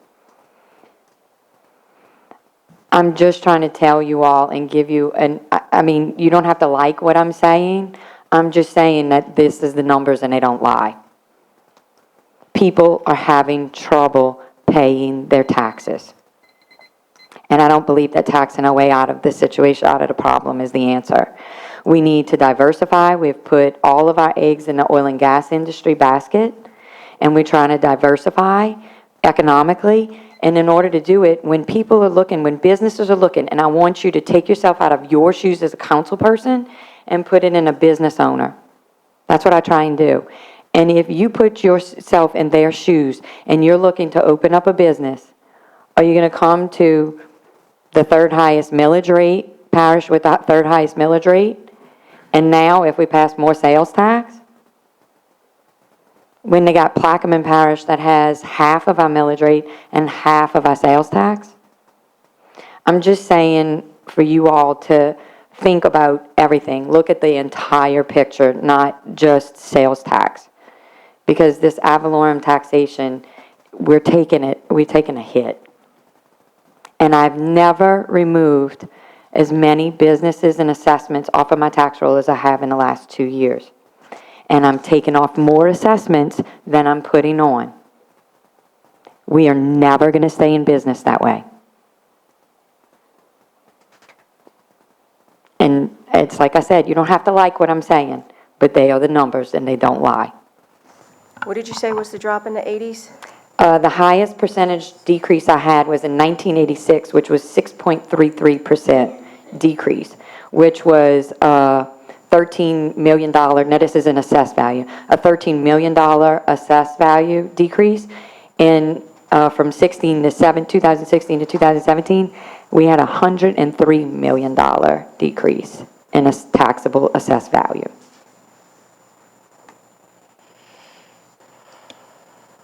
Seems unbelievable. Yes, it is.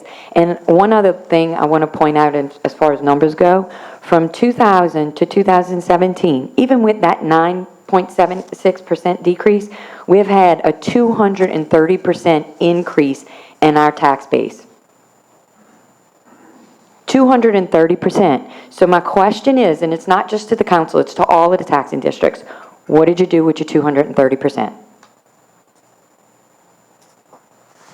Councilman Groh? I missed that part, about, you said you asked in the budget for 8 to 10% decrease, and it was actually, what, 12, you said? No. It was an 8%. Every year, you have to make ad valorem adjustments, meaning non-collected and so forth. When I met with all of the taxing districts in December of 16, I told them to budget for an 8 to 10% decrease. Okay. What was in actuality was a 9.76% decrease, which represents $12 million less that we received parish-wide. Yeah, and you mentioned, what did you do with your money? In the issue we're talking about tonight, this was rolled back years ago. And to the tune of $60 million wasn't collected, and they came up short. So, I mean, we talked about this before. Everybody remembers your faucet explanation. That's exactly it. And in this case, they were ahead of that, and they came up short, you know, so, of something that was approved by voters. So it's just unfortunate. In regards to the state, I'm sure you've been following that. Are they rolling back that full 1%, or what are they doing? They got out of committee on Monday, and from what I understand, they're not in agreement anymore, and they're in recess until Wednesday. So I believe they're at a standstill right now. I don't know what's going to happen. Councilman Melvin?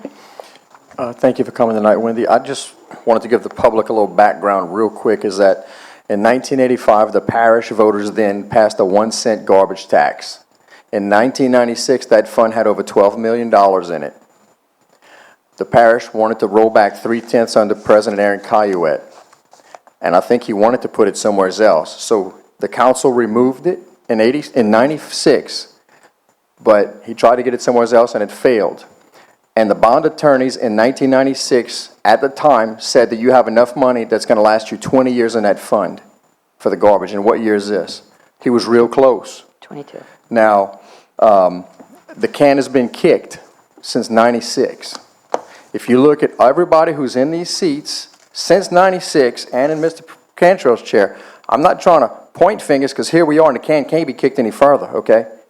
3 things that people expect besides law enforcement and government. Number 1, sewage. Number 2, garbage. Number 3, drainage. And we're very heavily in drainage here because of coastal erosion, where we are, land sinking, etc. But I'm willing to bet nobody wants garbage piling up at their house. I don't. But here's the thing. This can has been kicked and kicked and kicked and kicked. We've used the BP money to help stave off and get to this point.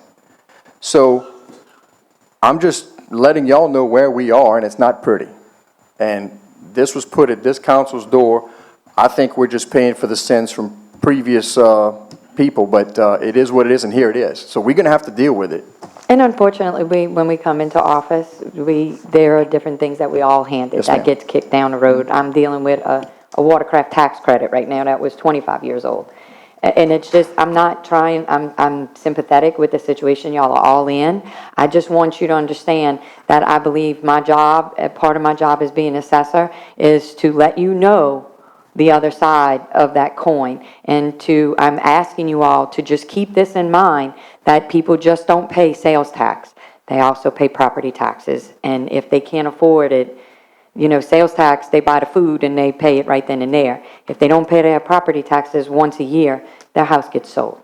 And I just feel an obligation to make you all aware of these numbers. Councilman Bourgeois? Yes, ma'am. Hey, thanks for those numbers. I really like them.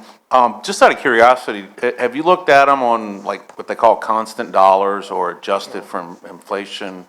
Any of that? Because the only reason I'm saying that is I'm thinking back 1986. I mean, a pickup truck you could buy for $5,500 from, Brown Ford, and today they're $50,000, and that's 10 times. And I kind of get lost in some of those numbers. We still $12 million less than what we were last year.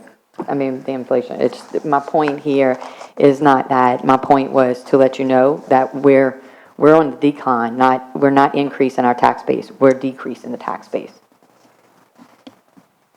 Councilman Otier? Yeah, Wendy, I want to thank you again. When you came to the boards and commissions, et cetera, a couple years ago, to preach that they really need to consider rolling back if they could. So, and unfortunately, only a couple of them did that, or a few at best. So the question now is, those that did kind of hold their money back and roll back, or they didn't roll forward, and they kind of been making their money stretch, because of law, they have to roll back forward after, with the third year, or they complete? Reassessment, 4 years, yes, once every 4 years. And I'm going to be in that, my office is going to be in that situation. Okay, so that just wanted to point out, that's a But- question that just came up, that they're starting to get a little worried about, we've kind of been holding back, and unfortunately, it may come at the same time as this, that they're gonna end up having to roll back For forward. example, my office, I haven't rolled forward since the last reassessment. If I don't roll forward by the next reassessment, I lose that millage. And I'm different because I don't go to the voter and I don't go to the public. I can't. If I lose it forever. And so what I've been doing is in these years, I haven't rolled forward and I've been using my surplus from the years that I increased in my tax base and I got more taxes than what I anticipated. We had it in a surplus. I've been using my surplus to balance my budget in my office. So when I do roll forward, I am going to get extra money, but then the next year I'm rolling it back again. And I'll use my surplus from what I collect in that roll forward. I think I just followed you. It's unfortunate the law is written that way, though, Yeah, because they it can is. stay, so, okay, that was my point. Because I'd rather not take it, It's but unfortunate. I gotta do it. Yes. Councilman Parallel? Wendy, I just want to thank you for coming here tonight and being proactive with the situation and making sure everyone knows the ramifications and the situation that we're sitting in. So being proactive in that position is very, very important and rare in a lot of circumstances. So thank you for doing that. You're welcome. Anyone else? Thank you, Wendy. No problem. Let me, If y'all want a copy of Ms. the, I'm Councilman sorry. Lorraine? Yeah. First of all, when this 1 cent tax was passed parish-wide, everybody but Thibodeau. Thibodeau's not in it.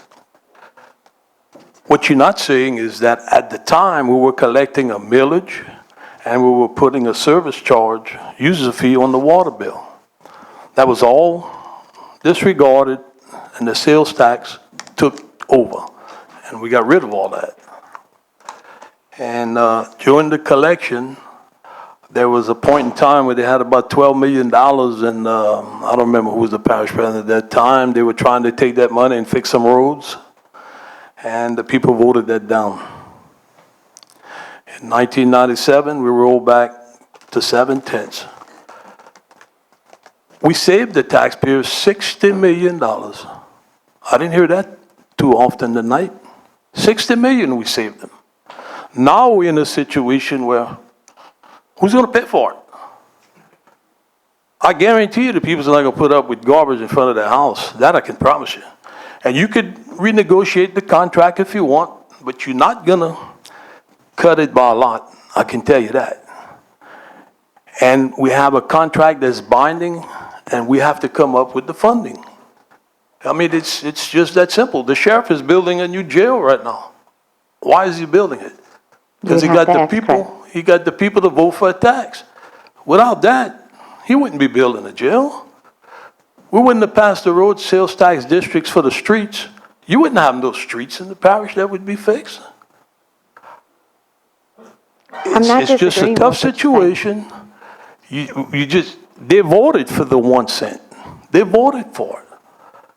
And come next September, we have no funding. If not, the assessor wants to pay for the garbage, that's fine with me. But you're looking at a bunch of money. I mean, you sometimes, and then a property tax, that's the most unfairest tax they have. Nobody likes taxes, period.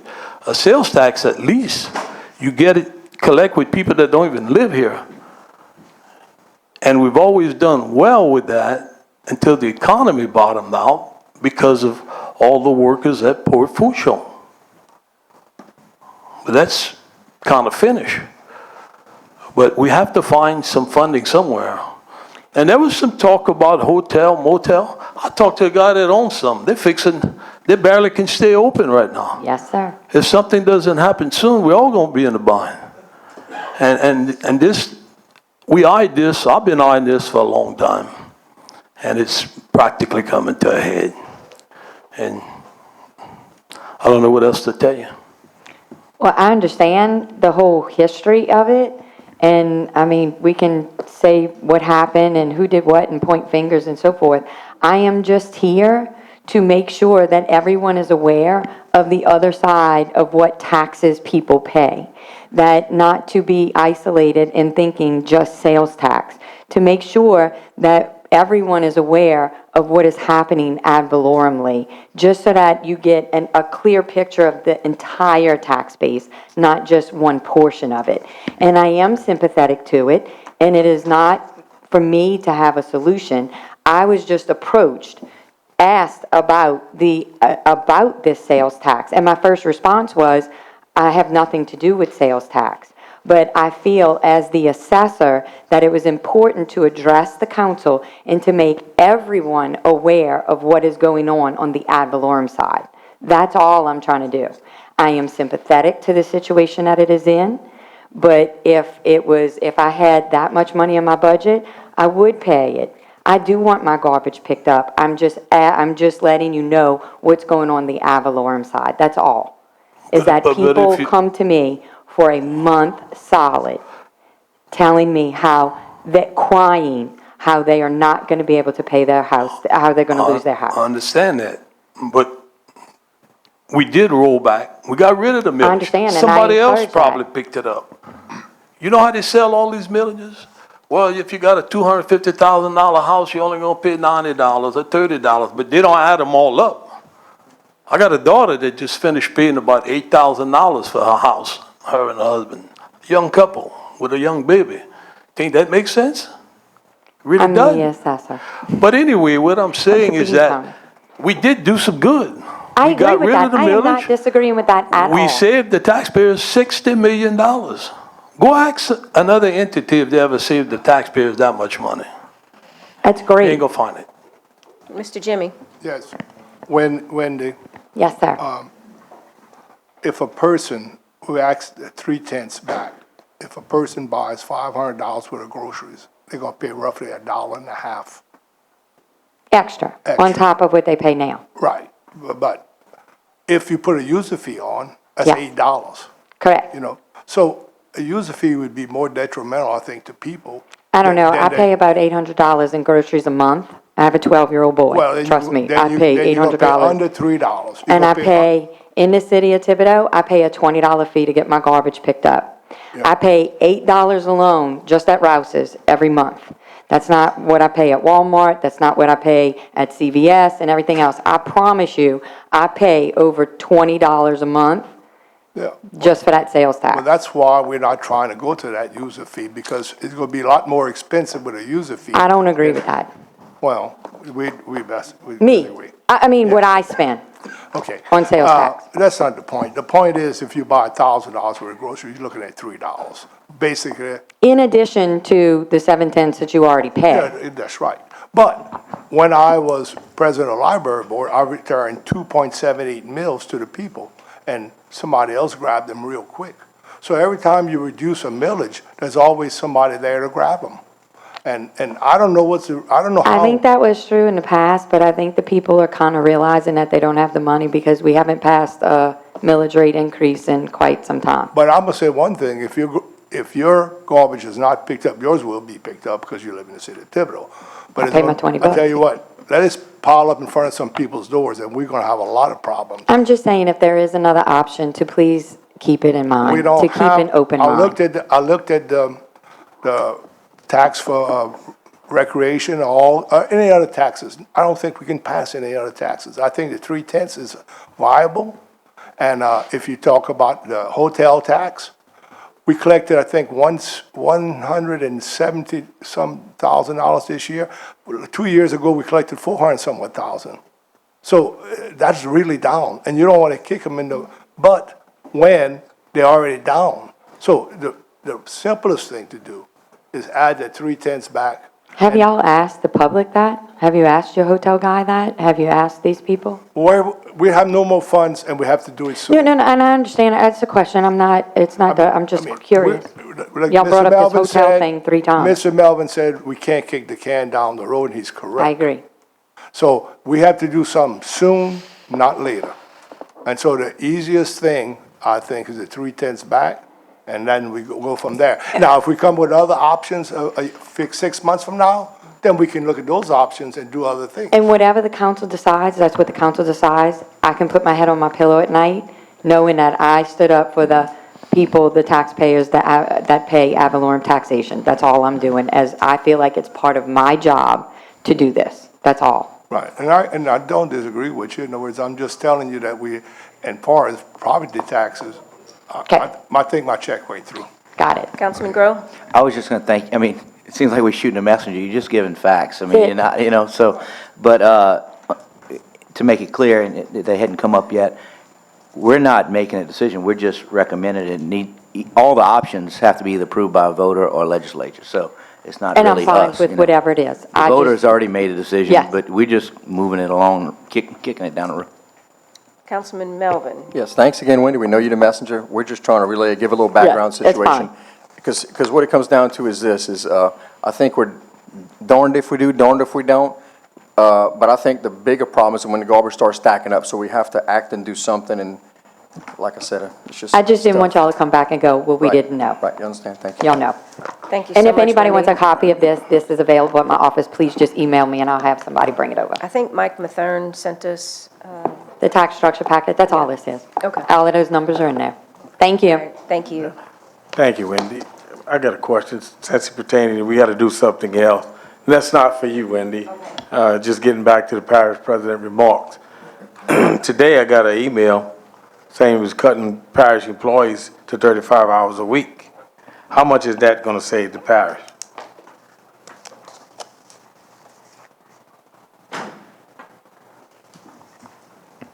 I can read a statement right now if you want me to read a statement. I'll get a statement read. Okay, are we deviating from the agenda, or? No, He asked a question, if he wants me to answer it, I'll answer it. But if you want to, I'll wait if you want to wait, I'll wait, whatever. Do you need that answered right It's ahead of coming time for back some up. reason? It's coming back up. Yeah, do you need it answered ahead of, before you make other decisions, or, so you'd want it answered now? You want his statement read, or? Well, it'd be or fine, can't but wait it'll be till- coming back up soon, so Okay, either you can wait or do it now. yeah, let's not, let's wait if we can. Okay, Mr. Dennis Lasaire, if you'd come to the podium, sir. State your name and address for the record, Mr. Lasser. Please remember you have 3 minutes. Dennis Lasser, 104 Bayou Onion Lane, Thibodeau, Louisiana. And I guess my concern is back in August, I started talking with Miss Lucy, emailing, about resurfacing the street that I live on. Every couple of weeks I'd email her, she'd say, okay, we're gonna get an answer. Nothing comes through. Finally got something today that they're still working on it because of another street issue. So my concern is, why does it take so long to get an answer from anybody when you email? Because she's emailed several of the members out there that would deal with that, and nobody seems to respond. So I'm just trying to figure out, so I can tell my street, when is it gonna get done? Let me just explain something to the council members. Since last August, these are Bayou Onion and Bayou Lafourche. These streets somehow got forgotten when the overlay happened, I don't know, years ago. And so he's been contacting me about doing it. I usually get the residents' email, I copy the administration, over and over and over again, and they didn't answer until today. And it's just since August. Yes. So Mr. Lasser was just really frustrated, and I try to explain to him, I can't direct employees, I can't make somebody respond. We've copied the parish president, we've copied the administrator, the public works director, and Mr. Lasser was just really upset that it took so long, and I guess your last thing you said was you were coming to the meeting. Yes. Has anyone else had that problem, like going this many months and not being able to get an answer? And still no answer. It's just delays on the other street, and they're not gonna do anything till they fix the problem. So, no answer on when our 2 streets are gonna be resurfaced. Oh, go ahead, Tommy. The email that he got today was one James Barnes had sent previously, and it's an old one, but a couple of months to whenever. He sent to who? The one that he got today. No, but you said he sent previously. He had to sent who? it previously. I don't know if he Have sent it you to ever him received or an you. email? I don't know who had gotten it. I'd seen it in the past. I read it. But Mr. Lasser, did you get an email previously? Did you get that email previously? Not that I'm it aware really of. didn't say much. I mean, I'm not saying Okay, that. all right. So that's what he's saying. It's still indecisive. But after the parish administrator resigned, I got with Mr. Barnes and asked what the problem was, because also in there was 3 streets. I found out what the situation was: Bayou Onion, Bayou Lewis, and Romey Drive. And Mr. Barnes had some concerns about Romey Drive needing soil cement at the back portion of it. And we talked about that. I said, well, why don't you get with the engineers, David Waits, get with him, see what it'd be, get the cost, come back with a number. If we're in budget where we can do it, he would do it. He got with David Waits. David Waits adjusted the thing. I think he's coming, and I talked to Mr. Barnes today. He was going to come next meeting probably with a amendment to Mr. Waits' contract to allow him to do that additional engineering. Then Romey, Bayou Onion, Bayou Lewis would all be in. They all would in budget, and it would be a project that all we need is y'all approval. So do we have an estimated, I think that's David over there. I can't smoke, my contact's not working well.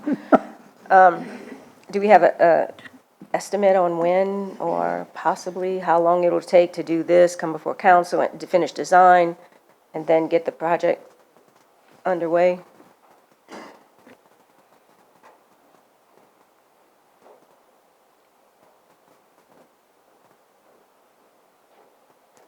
Good evening, David Waits, 1107 Canal Boulevard, Thibodeau. Basically, that was part of the problem, was the street in Lockport Romey Drive that had some foundation issues that we weren't comfortable with the budget to do a milling and an overlay like we were going to do in Bayou Lewis and Bayou Onion. I mean, those streets have been surveyed and drawn up and ready to go, but because they were in the same package with Romey Drive, that we had budget constraints, and that's what we were doing with administration, going through them, making some adjustments and some additional cost analysis. And I got a message this afternoon to provide a budget amendment to go before the next council meeting, and that's where we stand right now. Okay, so after, say that amendment passes and we... Then we're ready to go, you know, And in it a goes short out to period of bid time and- to proceed with final plans, yes.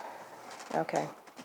And while you're up here, David, I want to apologize. I know you called for me in the midst of all of these questions. quite all right. I didn't return the call because, we've been sort of sticky with the administration. I didn't want to call engineers or any vendors or anything. I've kind of been communicating with email with people just so I have a record of what I'm saying. Sure, no problem. So I That's quite all apologize. And I right. did ask James Barnes to tell you, but I figured I would run into you sooner or later. So Okay. here you are. I'm just trying to be real careful not to problem. make sure it looks like I'm trying to direct you to do something, because it's, That- so forgive that's me, it. please, David. Okay. Mr. Lacer, is that Yes, thank you very much. thank you so much for coming. I Thank know y'all. this is a long ride for you. I appreciate it. Not bad. Okay. That's all we have for now. Now, that's it. Oh, okay, For now. for now. Someone's going to speak on the item. Okay.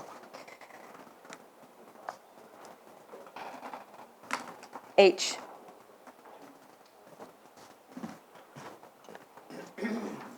Mr. We need to call Jerry to say something.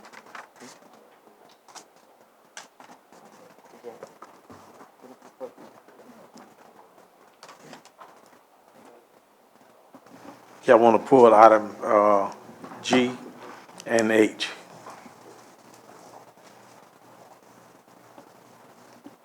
Okay.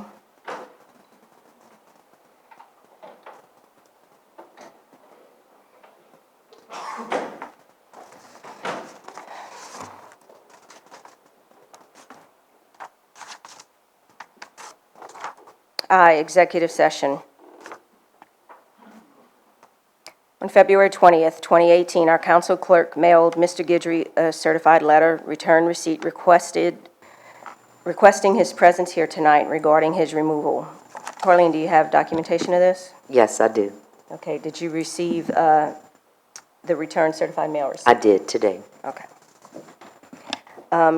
And Carlene also received a call from Mr. Guidry's attorney on February 26, 2018, stating that Mr. Guidry would like this matter discussed publicly. Mr. Guidry, would you and your attorney approach the podium and state your name and address for the record, please?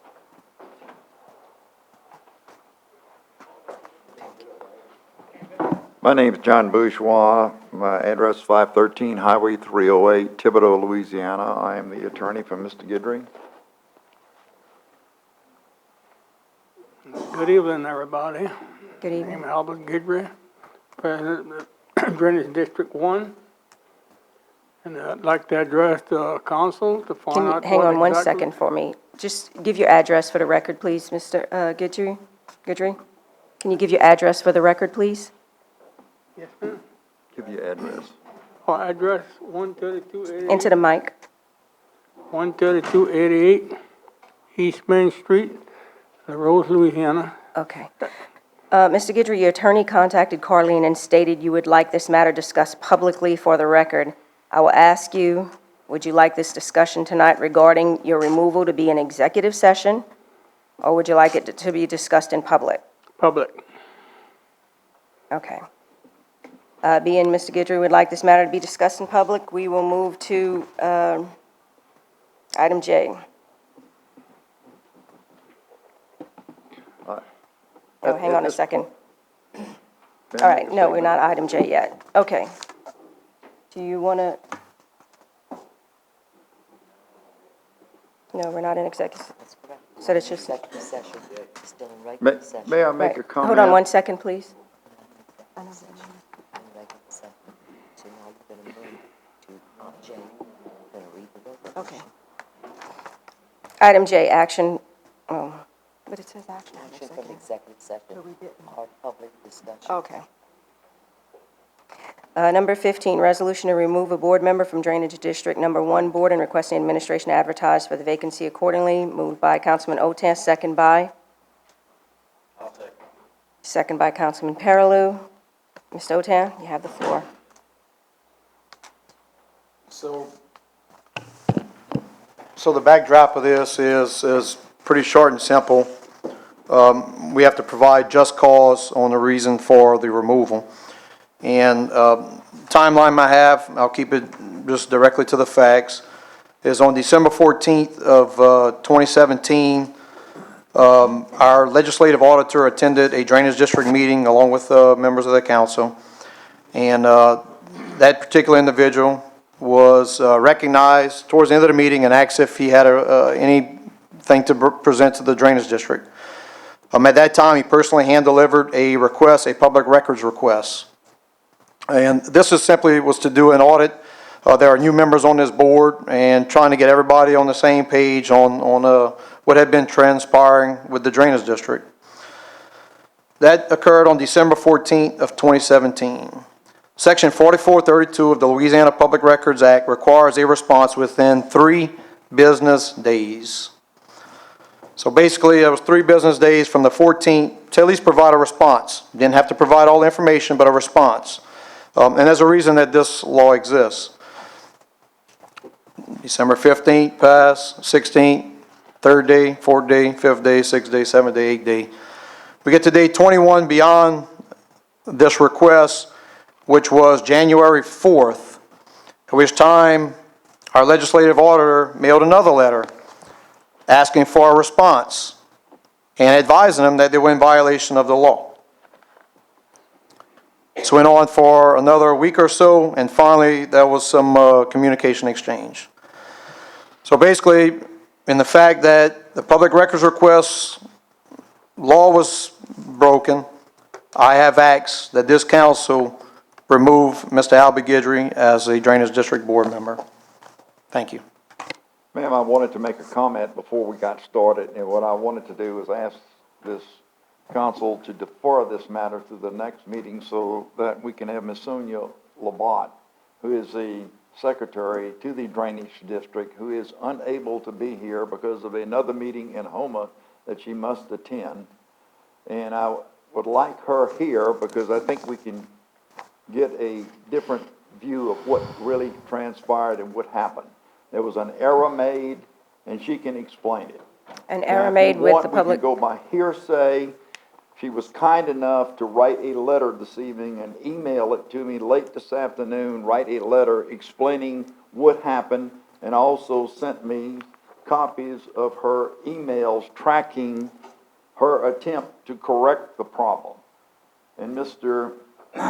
Bagala, who is the gentleman who made the request, did not respond to her. Okay, but that was long after the 3 days had passed, or that was within the 3-day period? That was after the 3 days Okay. passed. Basically, what happened was that the request was made at the meeting. There was one copy brought in. The secretary, Ms. Lamont, reviewed it, and then the request was passed around to all the other 7 members, all 7 members of the district. One of the district members, Mr. Glover Chasson, accidentally attached it to his meeting papers and walked off with it. Nobody knew what happened to it. He assumed that there were other copies and that the matter would be attended to, so he didn't bring it back up, and nobody knew that that request was ongoing. When the second request came in to find out what happened, the secretary requested a copy from Mr. Bagala by email. He never responded to her. She supplied whatever information he had requested that she could remember from her brief reading of the request at the meeting. And that's the long and short of it. It was an error that was made. There was no deliberate attempt to not do this. It was papers attached to somebody else's papers, and they walked off with it, and it didn't get done.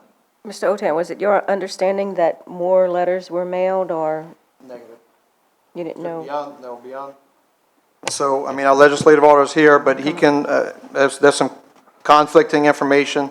What I know is on December 14th, there was a duty to respond within 3 business days. That did not occur. That's the fact. Mr. Bagla, could you come up and explain? I thought, and maybe I'm remembering incorrectly, I thought, I remember you and I talked about it over the holiday. You said you were going to send another letter out. Go to the mic, please. Reggie Bagala, 404 Barataria Street, Lockport. First of all, there were 2 letters that were brought to the meeting. I handed one to the chairman, and there was another one that was passed around as well. There were 2 meetings that were, 2 letters that were attached, that were brought to the meeting, that were handed to the board. I did email Ms. Labatt an email with both letters, that one that was hand-delivered and one that was mailed via email. And What's the date of on- that? What's that? What's the date you emailed I'd have to go it? back and check, but I have the 4 responses she sent to me. I want to say it was on January 25th. She sent me 4 responses. And the latest one I had from Mr. Guidry was him saying that they needed more time to give us more information, and that was a couple of weeks ago. And I said, fine, whatever time you need, whatever you were given. I mean, I'm not going to tell him no. And that was the last correspondence I got. But I did send an email. I can go pull it on, but I did send an email to her with both letters attached. Okay, so it wasn't mailed, you sent it through email? And did you have a read receipt on it, or did you? No, I didn't have a receipt, but I did send it. And I got a response back Okay, so she responded to that day? from, well, later on, but I got a response Okay. back from both the chairman and from her. Okay. But I did, on the meeting night, I did hand out 2 copies of the letter. And there were 3 council members that were there that night. Did y'all witness that? Mr. Otan, did you, are you still requesting that he defer it? I requested it be deferred to get her here because. Did you want to say something? Conflict, because I'm willing to submit this into. Can you speak into the microphone for us, please? Can you speak into the microphone? Because when they do the minutes, it's not going to be possible. I have a big mouth, so I figured it'd carry it. No. The secretary, Ms. Lamont, is contradicting what Mr. Bagala just said. Specifically, she is saying that he did not respond to her request. And I'll submit this in for y'all to consider whether or not y'all want to defer this and get her here. I think we have an absolute conflict in testimony. And So I disagree, and I do not wish to defer. I want to move forward with it. It's pretty crystal clear to me that the back was turned and the response was not provided as provided for by law. So I do not, I'm ready to move on with this and be done with this. Mr. Guidry, were you wanting to say something? Mr. Otan, that was denied the papers were served. I'll give it to the secretary, which was Mr. Chiasson. He was supposed to be taking care of that. In other words, if he didn't take care of that, he was supposed to be here tonight, but he had a conflict with something else, he had to take care of it. Everything that the paper was given was supposed to be taken care of. Every year we give our report here, there's nobody that questioned. I called you twice. No response. You didn't have nothing. I'll call you for the meeting. Every time we got a meeting. If you coming, or if you got something that you want to do. No. When I called you the last time, you told me no, you didn't have time. I was going skiing. Okay? Mr. Guidry, a council member can't tell you what we want done in our district. So I No, think if he doesn't I'm just answer saying, that, that's ma'am, why. what I mean, the we could come up with ethics violations, malfeasance in office, things like that. A council member can't direct you to do something in our district. So is that why you didn't return the calls to that, or answer that question? No, Mr. Albert and I actually talked on the phone for about 20 minutes. So no direction, but we talked about a lot of different things, so. No, but I mean, have you ever given him direction what you needed in your district? No. Okay, He never did mention anything. right, because we're not supposed to. Ma'am? I'm going to submit for y'all review the letter from Mrs. Lamont and the attached emails between she and Mr. Bagala, which tracks what took place. And I don't think they lie. And again, I'd ask that y'all defer or continue this matter. We don't have to defer. We've already started. We're not going to defer it. We need to continue the matter to allow the testimony of this lady to come in.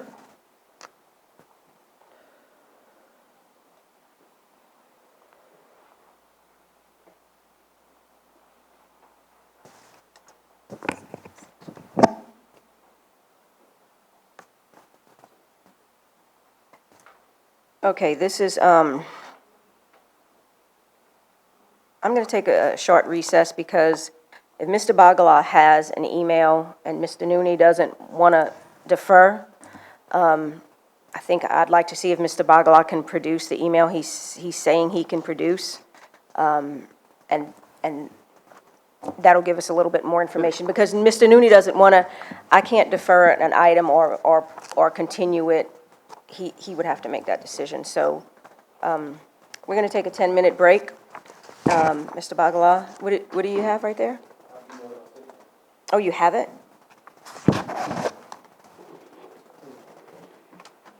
Do you have more than one copy? Okay, I'm going to still take a 10-minute break now. We'll take a look at all of this, and we'll get him a copy. Can we get him a copy of this? Okay. Where are we? So,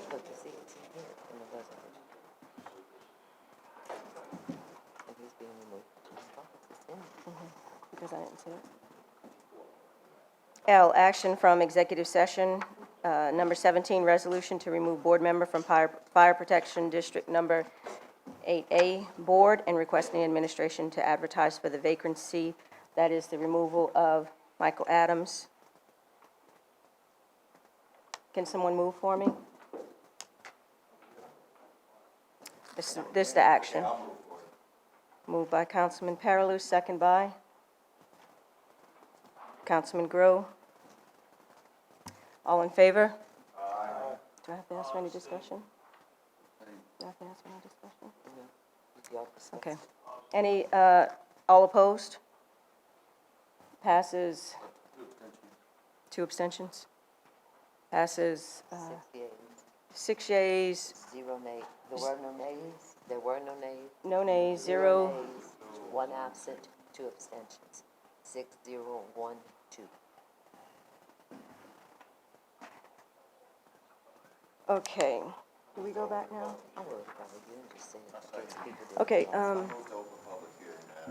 okay, we may have to do something. I need to get someone to move back to the last one.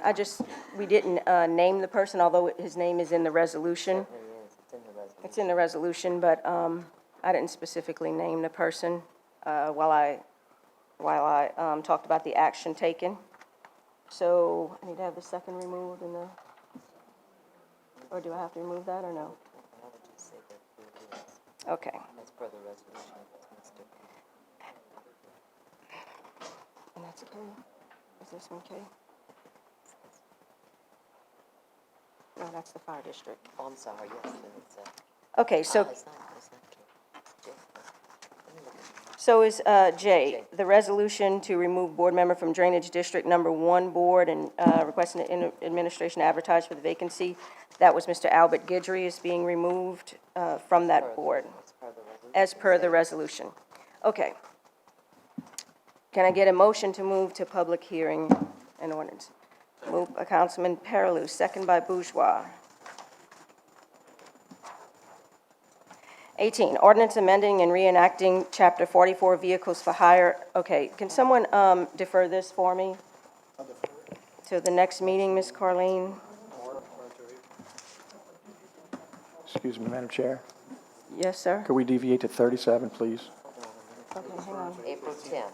Okay, We're in ordinances, we have to Oh, well. okay. So this item is deferred to April 10th, 2018.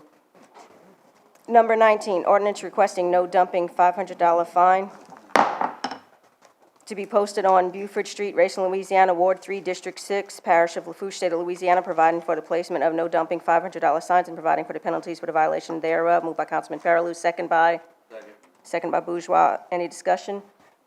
Being none, all in favor? Aye. Opposed? Passes 801. Number 20, ordinance to officially name the Butch Hill Boat Launch, the Lusco Boat Launch at Butch Hill. Moved by Councilman Bourgeois, second by Paraloo. Any discussion? Being none, all in favor? Aye. Any opposed? Nay. Okay, ayes, raise your hand. ayes, raise your hand. So 5 yeas. You voted yea? Okay, 5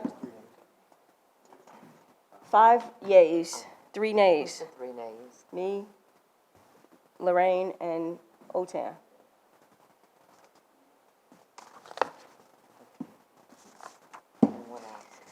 And 1 absent. 21. No, just 1 second. Maybe I'm wrong, but I don't think I heard you say that was 1 time, 2 times, 3 times. Oh, okay. 19 or 20.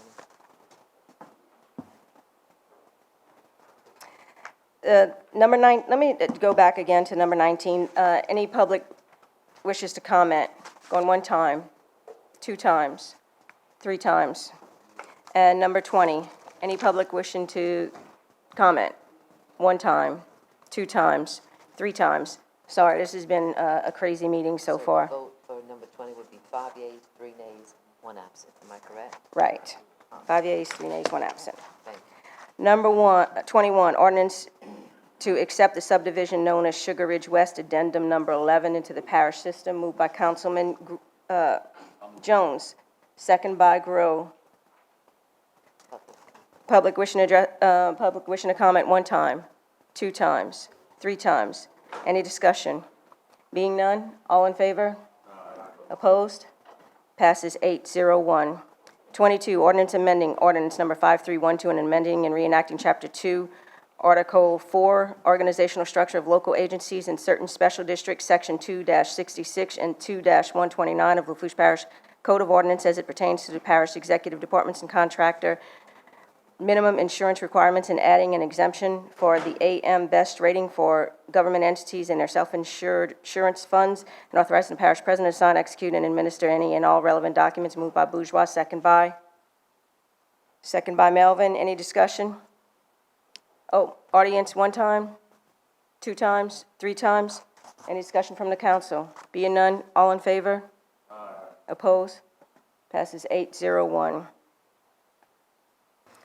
Number 23, ordinance providing for a 2018 supplemental appropriation 18-001 within the 2018 operations and maintenance budget to increase the budget for the elevation of 11 properties that are funded from flood mitigation assistance, FMA 2017, Gustav, Isaac, and homeowner cost share of up to 25% on contributions to qualified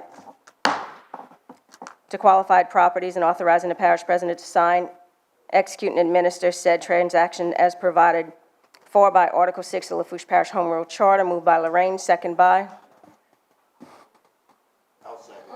Second by Paraloo. Audience 1 time, 2 times, 3 times? Oh, Mr. Lorraine? Yeah, I need to make an amendment. Instead Okay. of 2017, it should be 2016. And you have that, I see you already have that written up, right? Yeah. Everybody's got a copy.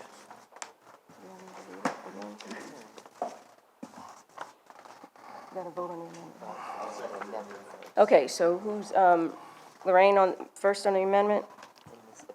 Paraloo seconds the amendment. Public 1 time, 2 times, 3 times. Any further discussion? Voting on the amendment first. All in favor? Aye. Oppose? Passes 8-0-1.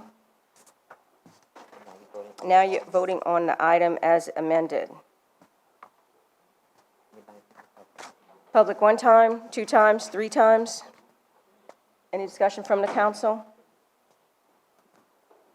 Being none, all in favor? Aye. Opposed? Passes 8-0-1. Okay. Mr. Second. Paraloo moves to close. Bourgeois seconded. All in favor? Aye. Madam Chair, could we deviate to number 37, please? All opposed? Passes 8-0-1. Okay, Mr. Melvin, what's up? I'd like to deviate to number 37, please. Sure. Do we have need to get a second on that? Motion is second to deviate to 37. second by Otan. All in favor? Any opposed? Passes 801. Mr. Melvin? Okay, I wanted to have a clarification on this. I know Mr. Fertitta came, he had some things he just wanted to voice about this while we had the engineer here. He had some concerns. I find they're legitimate, but I just wanted to hear him out and see what he had to say, and we can move on. Thank you.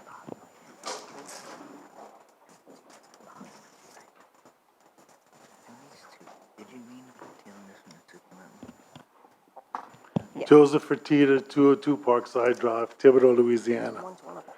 I've been working on this Dugas Canal project since 2000. I've attended Lafourche Freshwater District meetings, and you know all about the grant that we received to build a pump station. We had all the permits and everything else, and then it was stopped by the Freshwater District. Anyway, now they want to plug up the culverts under LA1 to stop the water from draining.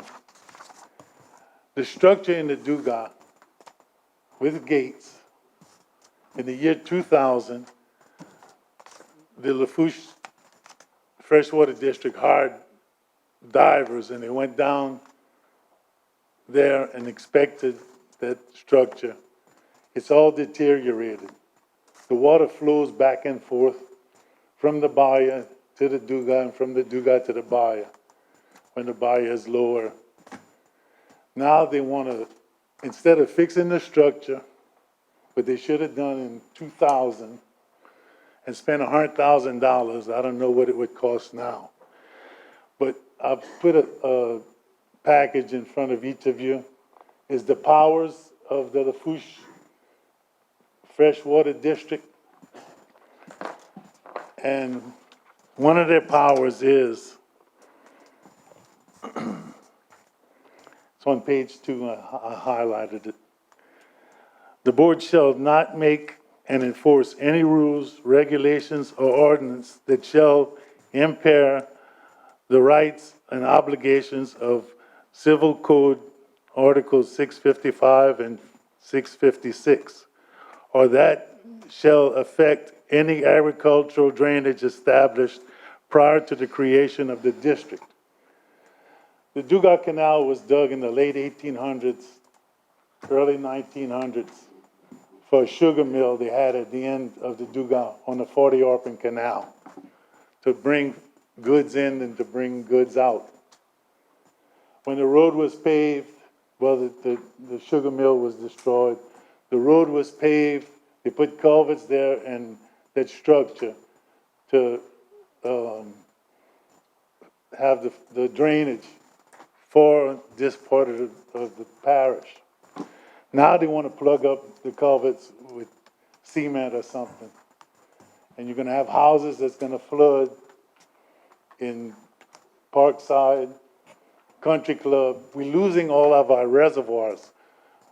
Thibodaux is building so much that wherever we had standing water, we don't have it anymore.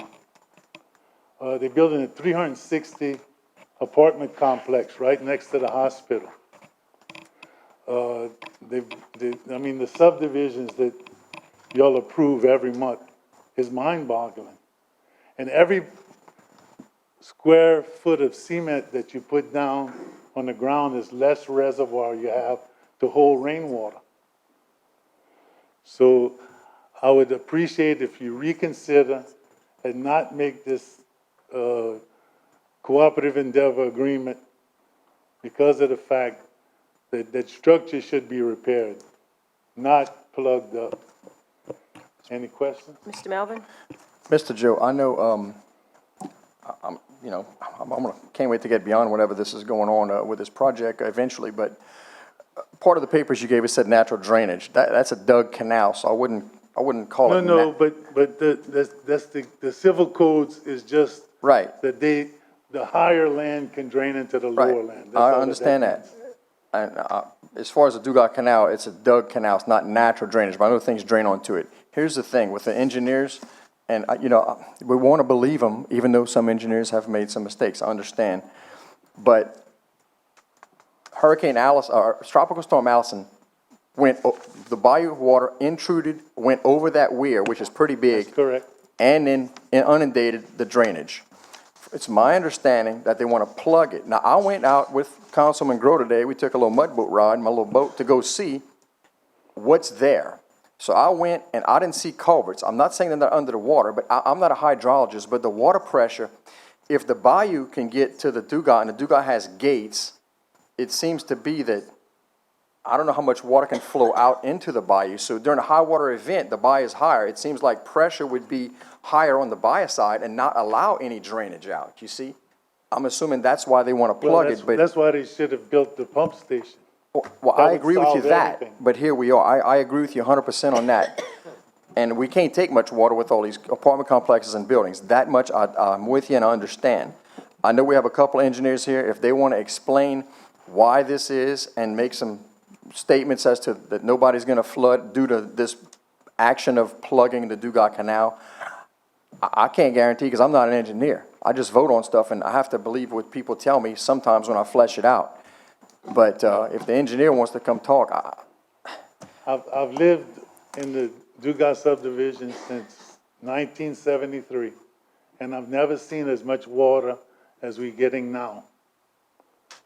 And if nothing's done with the drainage, as far as building that pump station or fixing that locks, you're gonna have 200 to 300 homes that's gonna have a foot or more of water in their house when we get 4 or 5 inches of rain. That I can tell you. You don't have to be an engineer to see when, well, Allison was 36 inches of water. I know. We're getting 100-year events every other year. I know that the 40's at capacity and buildings keep on being built. Everything from the hospital forward to Percy Brown and 200 apartments. They have a detention pond at the apartments, I'm told, but I understand the 40 gets the capacity and we're going to have to end up putting the water at some point in the bayou. No matter who likes it or not, it beats it in the homes, but maybe not right now. Well, if you go from the Parish line to Leeville and look on LA1 and 308, how many culverts cross LA1? Oh, I saw them That are today. stopped up. But do the engineers want to respond to this? Who are in charge of this case concerning? Those culverts have never backed up, and they've been there 50, 60 Yeah, I know years. there's all kind of drainages under these cane bridges. We saw them today. There's a lot of drainage from everything going into the bayou. I agree with you. I just want to hear their Thank you. side I real wish you would quick. consider. Yes, sir. Joe Picciolo, Picciolo Associates, 115 Picciolo Parkway cutoff. We're not the engineers or the project managers. David Waits is the engineer, and maybe he can talk Okay. to more of the design of the project. But what you have before you is an intergovernmental agreement with the Bayou Lafourche Freshwater District so that we can do work on this structure. The Bayou Lafourche Freshwater District owns that structure, okay? So as part of the project, the engineers proposed to fill the culverts underneath LA1 at Dugas Canal into the Bayou Lafourche to prevent backwater flow from Bayou Lafourche into Dugas Canal, okay?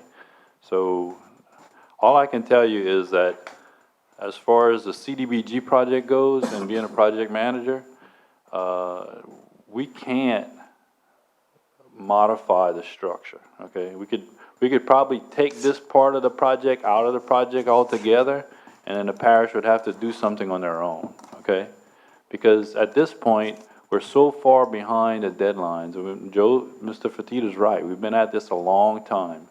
We've designed this thing different ways, 4 or 5 different ways over the years. We've permitted it twice, full permitting process twice, okay?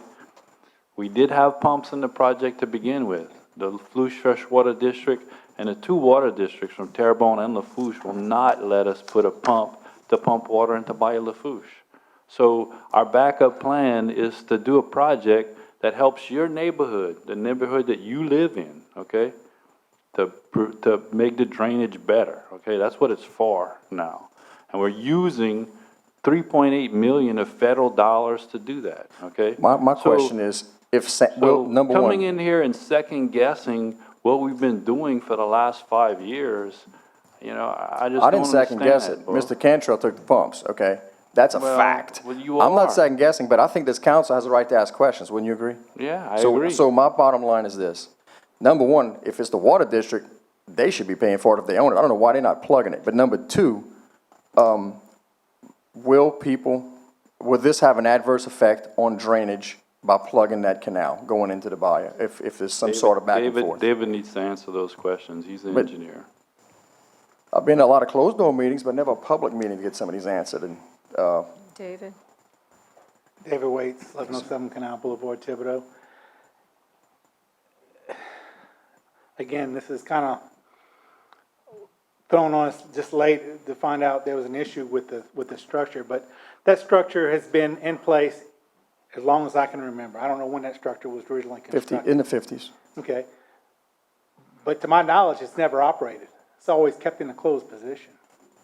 And during Tropical Storm Allison, during the worst flooding that the country club had ever had, I know at least 2.5 foot of water came over that structure and inundated the country club. Every time it's rained since then, heavy rain, that I go out there, I look to see what's going on with the water surface between Bayou Lafourche and the Dugas Canal. And I've never seen during a rainfall event, a heavy rainfall event, where Bayou Lafourche is lower than the Dugas Canal. So what it does, it prevents Bayou Lafourche from backing up into the system. And in fact, it's not just that location. You got the Bayou Lafourche Canal, you got the Terrio Canal, all three of them backfeed into the 40 Orphan Canal during heavy rainfall events. And the parish did some improvements on Lafourche with the operations and the infrastructure there, which made it a better system. But again, you still got issues with the Terrio Canal backfeeding through the system. They got that Tainer Gate that's in there, and the water comes over that Tainer Gate and around it every time it gets high in Bayou Lafourche, and that's every major rainfall event. And I go out there, and I made it a point to go out there every time it rained heavy to go look at the situation. And I've always seen Bayou Lafourche higher than on the Bayou Lafourche side than the Dugas Canal side. So, and again, Closing the structure to me would make sense, but whether or not you want to take it out of the system, or I mean, it's strictly up to the council to modify or take it out of the contract, and I'm okay with it. I mean, it's your wish. I mean, pretty right, much. well, my thing is, you know, I went to some closed-door meetings, but I've had some other questions and concerns from constituents, very legitimate questions, because I've never been in the water there. I looked at the water, but I've never examined the structure or know the whole history. But I just want to see if plugging this structure and taking care of this for the water district is going to, you know, create some problems unforeseen that may not have been modeled. That's my concern, because there is some sort of ebb and flow. Now, I agree. I didn't see any culvert there. I was on the bayou side today. With the culverts under the road or the culverts through the structure? On the bayou side, I was, is there something that comes under the Highway 1? Yes, there is. Okay. Two large culverts. Okay, how far are they under the water? Because I didn't see them. I mean, I know they're there. It depends on tide. I mean, usually on a normal condition, you should be able to see the tops of them, but apparently the water's up a little bit from. Okay, so do we have to have this in the project, number one? Number two, if we do it, will it cause a flooding problem for the drainage? I think it creates a problem with backwater flooding by Lafourche into the 40 Open Canal. It creates a general drainage problem for the whole system as a whole. If you don't plug it because the bayou's getting in? Yes. I mean, there's a reason why the structure's there in the first place. I mean, whether or not it's rotten or it's not, I mean, it hasn't been functional in quite a long time that I'm aware of. Well, like I said, Mr. Waits, I'm just trying to get it aired out because, you know, I'm not an engineer. That's why I'm asking, because I've had questions that I don't think of everything to ask when I'm in these meetings, and constituents have a right to ask, but I appreciate it. Thank you. Okay. Mr. Jimmy? David, I have a couple of questions. The freshwater district was going to release a lot more water in the near future in the bayou. So that's going to raise, I'm thinking, that area about 1.5 foot more water. Am I correct? You're absolutely correct. Okay. And then you get a rainfall event on top of that, it's going to raise it even more. It raised it even more. Okay. One of the big problems was the Lafourche Canal was 24/7, 365 days, was depositing water over the weird from Bayou Lafourche. It was inundating the whole system. And overtopping of that weir was about 15 to 18 inches. that constant water, which comes to about 57 or 60 24-inch pipes continuously draining into the system.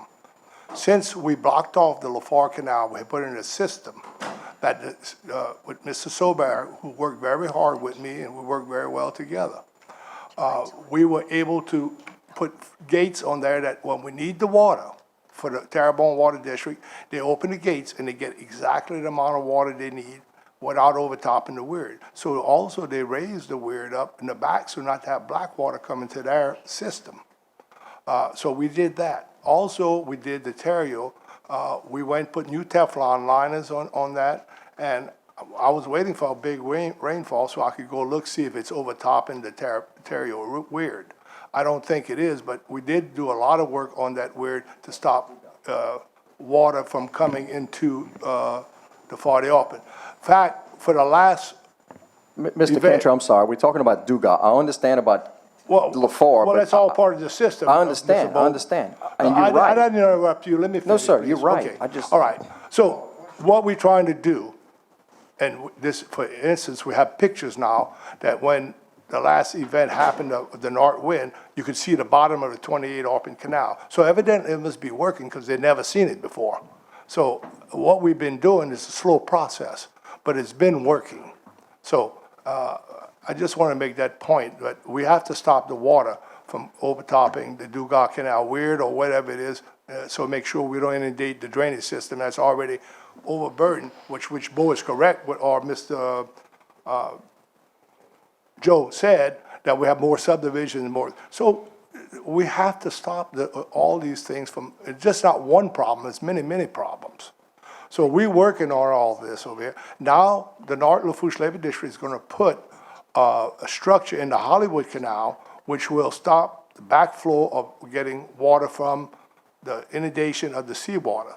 So that's going to help us out a lot. The next step is going to be Bayou Falls, putting something in Bayou Falls, but using reservoirs that we have already for the drainage system. So that makes an explanation to Bo, and I think you know what we're working on, so that's my point. Mr. Groh? Yeah, I was just going to say, Mr. Joe, you made a comment about flooding, and I think your comment is more on other areas because of different developments that has nothing to do with that.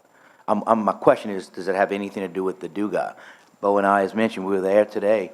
You can't see the structure. So obviously when it has a heavy rain event, the water in the bayou will be even higher. You can't see the culvert underneath.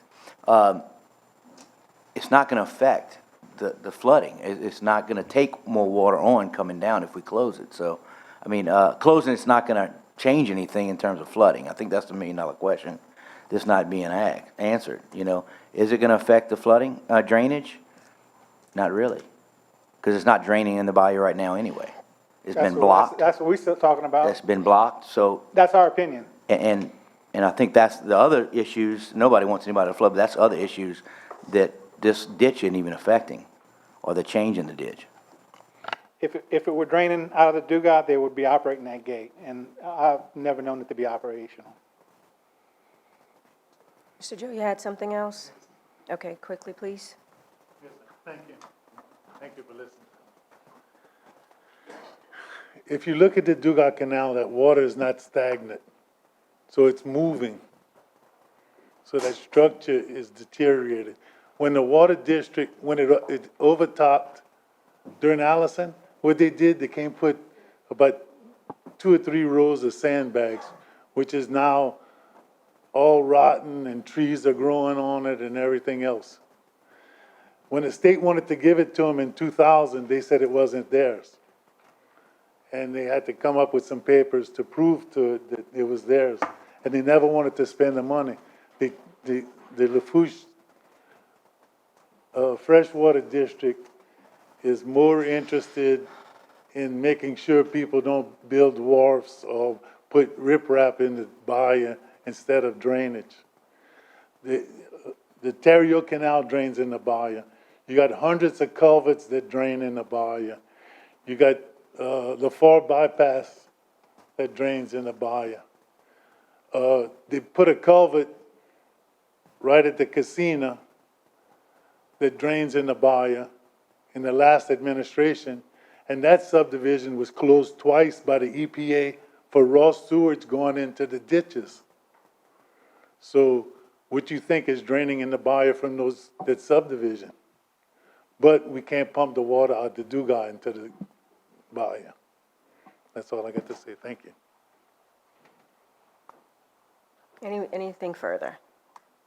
Okay, resolution approving an intergovernmental agreement between Lafourche Parish Government and the Bayou Lafourche Freshwater District regarding the Dugas Canal Pump Station and drainage infrastructure improvements project, and authorizing the parish president to sign, execute, and administer said agreement in any and all relevant documents. Moved by Councilman Melvin. It's deferred from 12318.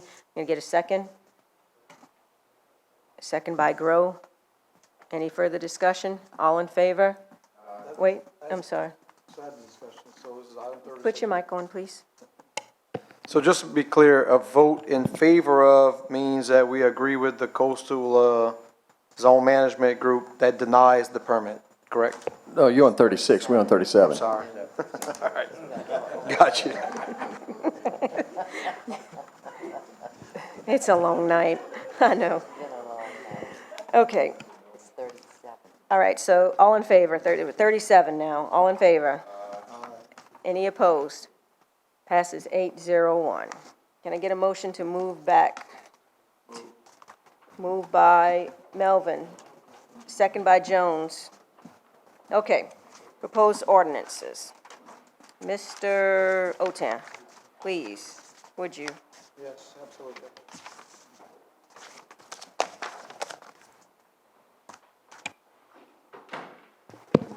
Item 24, proposed ordinance requiring the Public Works Director to present a monthly report in the first meeting of every month and to participate in a question and answer session with the council. If the director does not have anything to report, his or her presence is still required for Q&A. Although Q&A may extend allotted time, director's presentation shall not exceed 6 minutes. This presentation can be canceled by the council chair. It's being moved by Lucy Esposito. Number 25, proposed ordinance requiring the finance director to present quarterly reports and participate in a question and answer session with the council on the second meeting of the first month of every quarter. If the director has nothing to report, his or her presence is required for Q&A. Although Q&A may extend allotted time, director's presentation shall not exceed 10 minutes. This presentation can be canceled by the council chair. Is going to be moved by Councilwoman Esposito. How can she move if she's not here?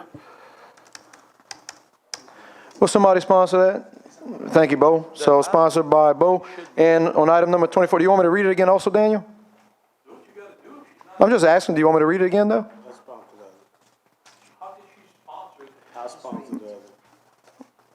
I'm going to back up to item number 24. I apologize.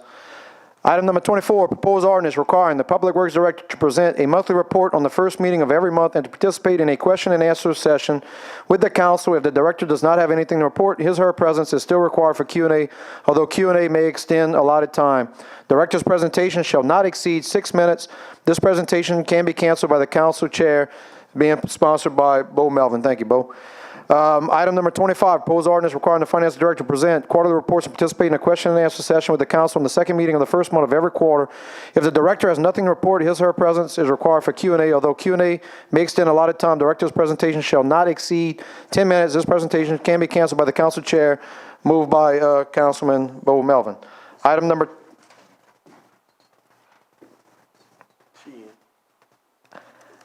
26. Proposed ordinance amending ordinance number 4991, amending and reenacting Chapter 2, Administration, Article 3, Provisions Governing Operations of Parish Governing Body, Section 2-97, Bylaws and Operating Procedure of the Parish Council. Special districts and parish agencies of the Lafourche Parish Code of Ordinances as it pertains to amending Section 2-97D, annual operating budget of boards and agencies giving written or oral presentations or reports, and amending and reenacting Section 2-97 of Article 3, thus reflecting the new Code of Ordinances moved by Councilman Jones. Item number 27, proposed ordinance amending and reenacting Chapter 26, Offenses and Miscellaneous Provisions, Article I in general, Section 26-2B, discharge of firearms prohibited in certain areas of Lafourche Parish Code of Ordinances, hereby creating Section 26-2B, Number 3, to restrict waterfowl hunting within 500 feet of a camp in lake fields and adjacent state lands to the north and west of Company Canal, moved by Councilman Jones. Item number 28, proposed ordinance approving a servitude agreement between the Greater Lafourche Port Commission for project number 08-01-05130-Airport Access Corridor, Louisiana Highway 308 Turn Lane, Airport Access Road, and the Lafourche Parish Council, and authorizing the parish president to sign, execute, and administer said agreement, moved by Councilman Daniel Lorraine. Number 29, proposed ordinance approving a non-warranty cash sale between Lafourche Parish Government and David Francis Trust Class Jr.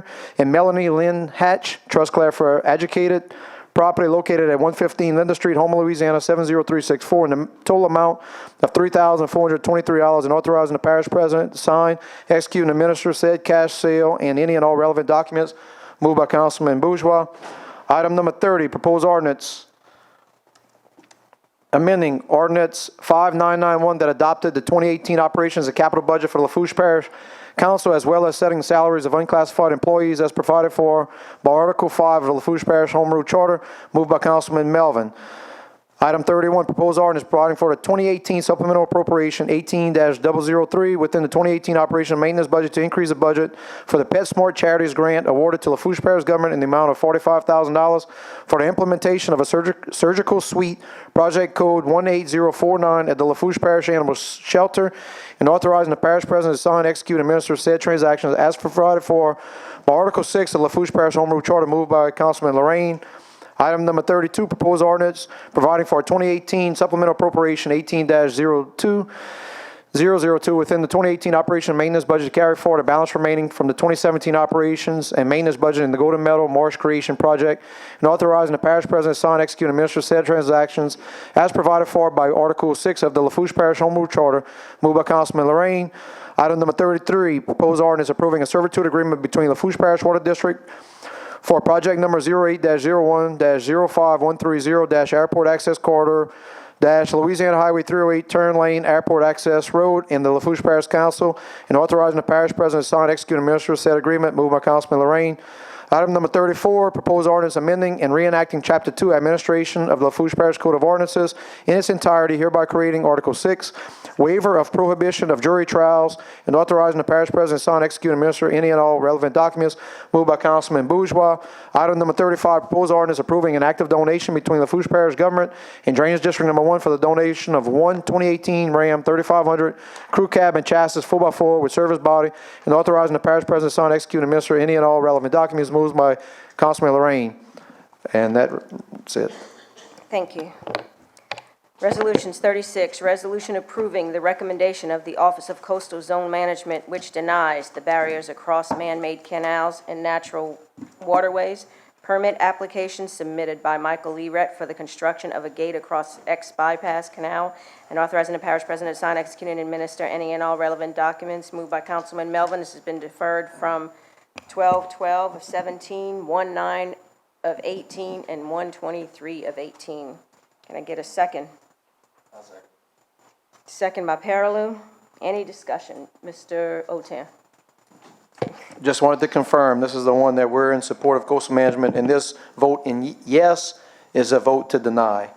Mr. Melvin? Well, it's my understanding that if we vote, it's a little confusing simply because they went to the board to get a gate, coastal zone management denied it, okay? So if this goes through, I know Amanda's here, correct me if I'm wrong, but this is gonna, if a yes vote is going to, I wanna make sure, because I know it was a lot of back and forth. Sure. Amanda Voisin, CZM Administrator, Lafourche Parish, 4876 Highway 1, Matthews, Louisiana. I want to correct something you just said. Okay. When it went to the advisory board, it's an advisory board, so it was a recommendation. This particular resolution is based off of an ordinance, so this permit has to be approved by the council. So Okay. that's... So, but a yes Yeah. vote on here backs Denies y'all the up, or it overrides it? So a yes vote backs this up and denies the permit. Okay, because that's what I like to speak on, okay? So basically, you telling me the yes vote backs y'all up, and no vote would let him have the permit, correct? Correct. Okay, here's where I come in. I've talked to the people on that street. I talked to the landowner. And they were saying that they were concerned about putting this gate, that it would flood or create a hazard. When we first took office, there were trees down in this canal. And the parish removed them, and I think so they still had flooding problems even though there were trees in this canal. This canal was man-made by the owner. He owns both sides of it, and the parish has a right-of-way on the levee. And, Now- and on, across the drainage canal And as well. across the drainage canal, yeah, on both sides. Now, what happens is, the resident in the last house wants to use the canal to get to the 40. After talking to some neighbors, it was revealed to me that that's why some of these people didn't want the gate, and only one guy can get to the back 40 from his house. But this is across private property, even though the parish has a servitude.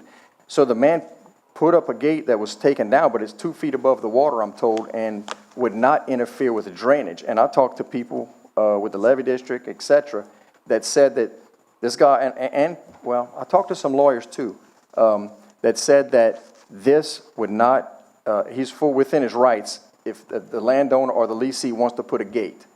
It's private property. He's got his own ditch, even though parish has a servitude. And I was told by 2 or 3 people who are in the authority of drainage that this would not affect drainage. Now, y'all can vote how you want, but I don't see how we can deny somebody the rights to put a gate if they want. It's above the water line, and I've done all my checking. Lorraine? Yeah, your board is probably making the decision based on ordinance number 1931.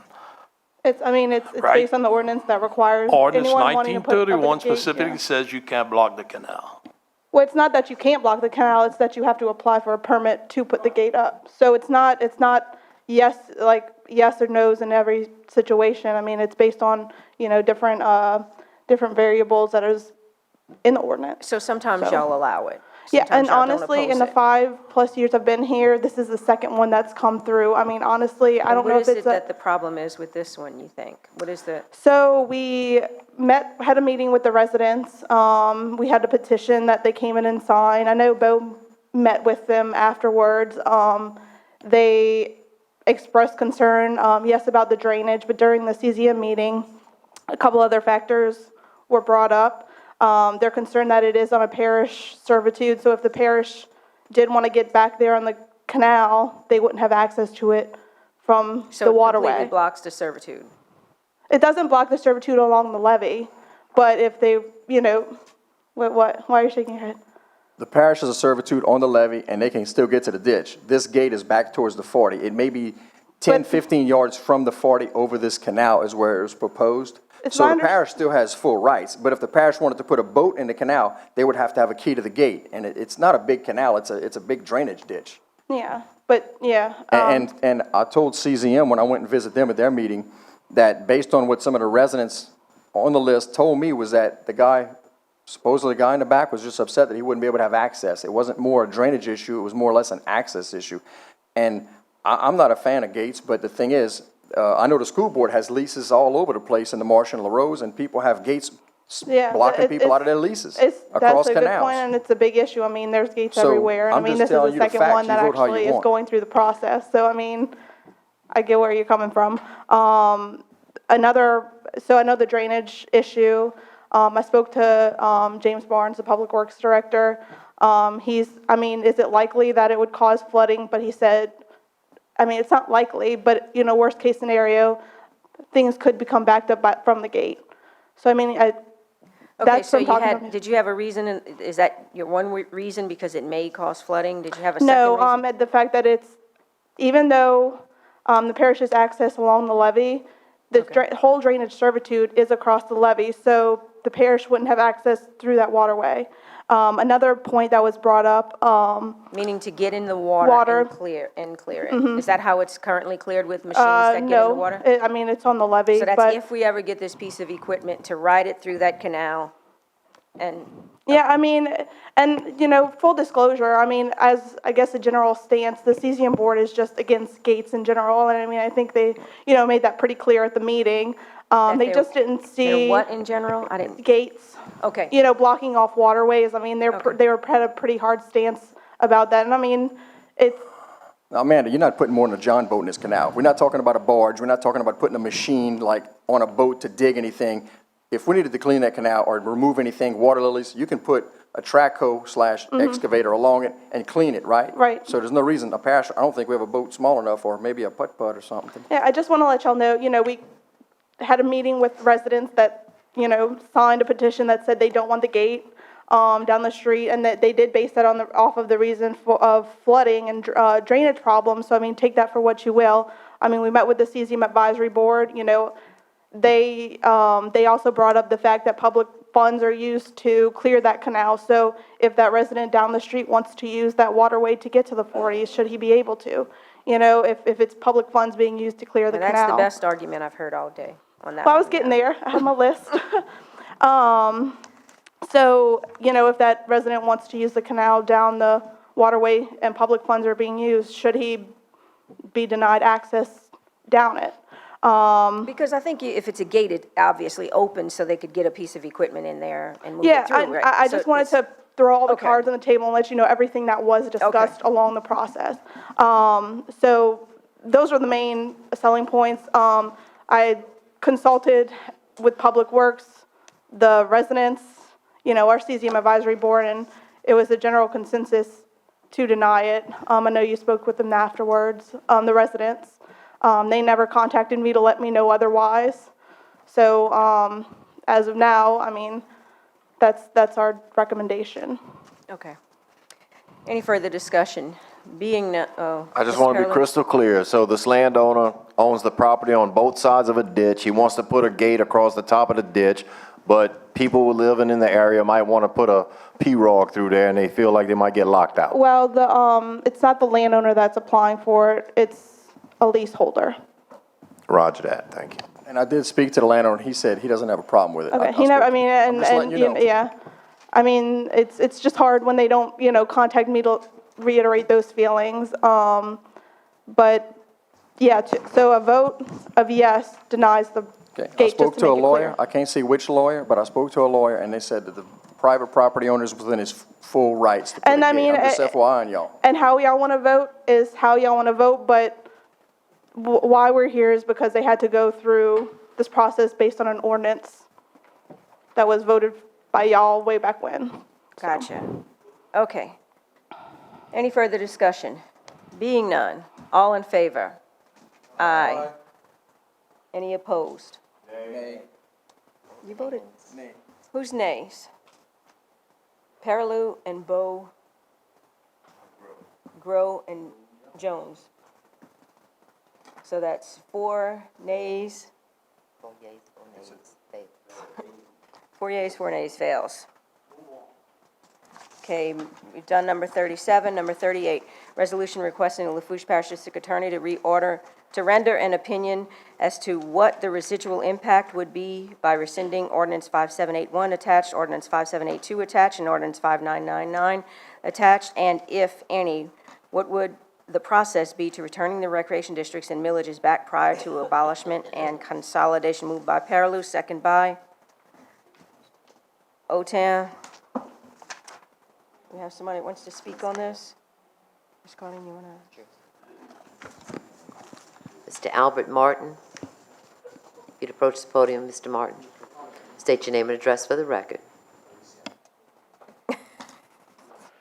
Albert Lewis Martin, 116 Joshua Street, Homer, Louisiana, Lafourche Parish.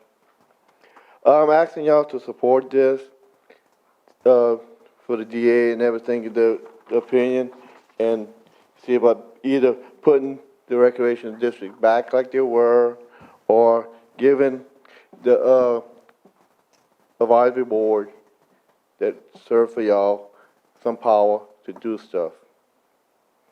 That's all I have to say. Thank y'all. So you're saying one or the other? Yes, ma'am. Okay. Either go all the way or give the board power to do something. It's a year and a half. And define power for me. Back to a board, from advisory board to a board, basically like the library boards and everything else, where we can do something on the council, for the council on the recreation. For the last year, we've been trying to get some lights fixed, advisory, down in Golden Meadow in Mr.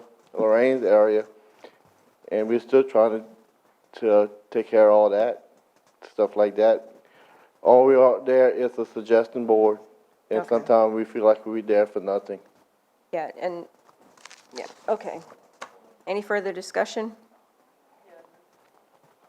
Go ahead, something else, someone else? My supervisor want to talk to you too. State your name and address for the record, please. Lloyd Olin, 2737 Bayou Blue Road. As far as the consolidation, just a couple of things I'd like to bring up to y'all. The mayor came in here just a few minutes ago and was talking about something with recreation. And I don't know if y'all heard, but he has a $2.4 million budget for his recreation. And that's for a little bitty area with about 3,000 or 4,000 people that he's utilizing. He doesn't just service the city of Thibodeau, that's what we but established. $2.4 million. Okay. So you're running the whole parish on 1.4? So $1 million less. Then you're gonna take away all of our millages, and this is gonna work? How is this gonna work? And y'all just have to think about that when this decision comes back. How are y'all gonna grow us and bring us to this vision of being like Terrebonne Parish? Because that's what y'all were sold on. We consolidate, and it's gonna be great, and everything's gonna be wonderful, but there's not enough money in the coffer, number one. Number two, things have proceeded better with the operations from the administration like Jennifer. In the beginning, it was very chaotic, but it has improved. And I just want y'all to know that. She's doing a wonderful job with the task of dealing with all of these recreations.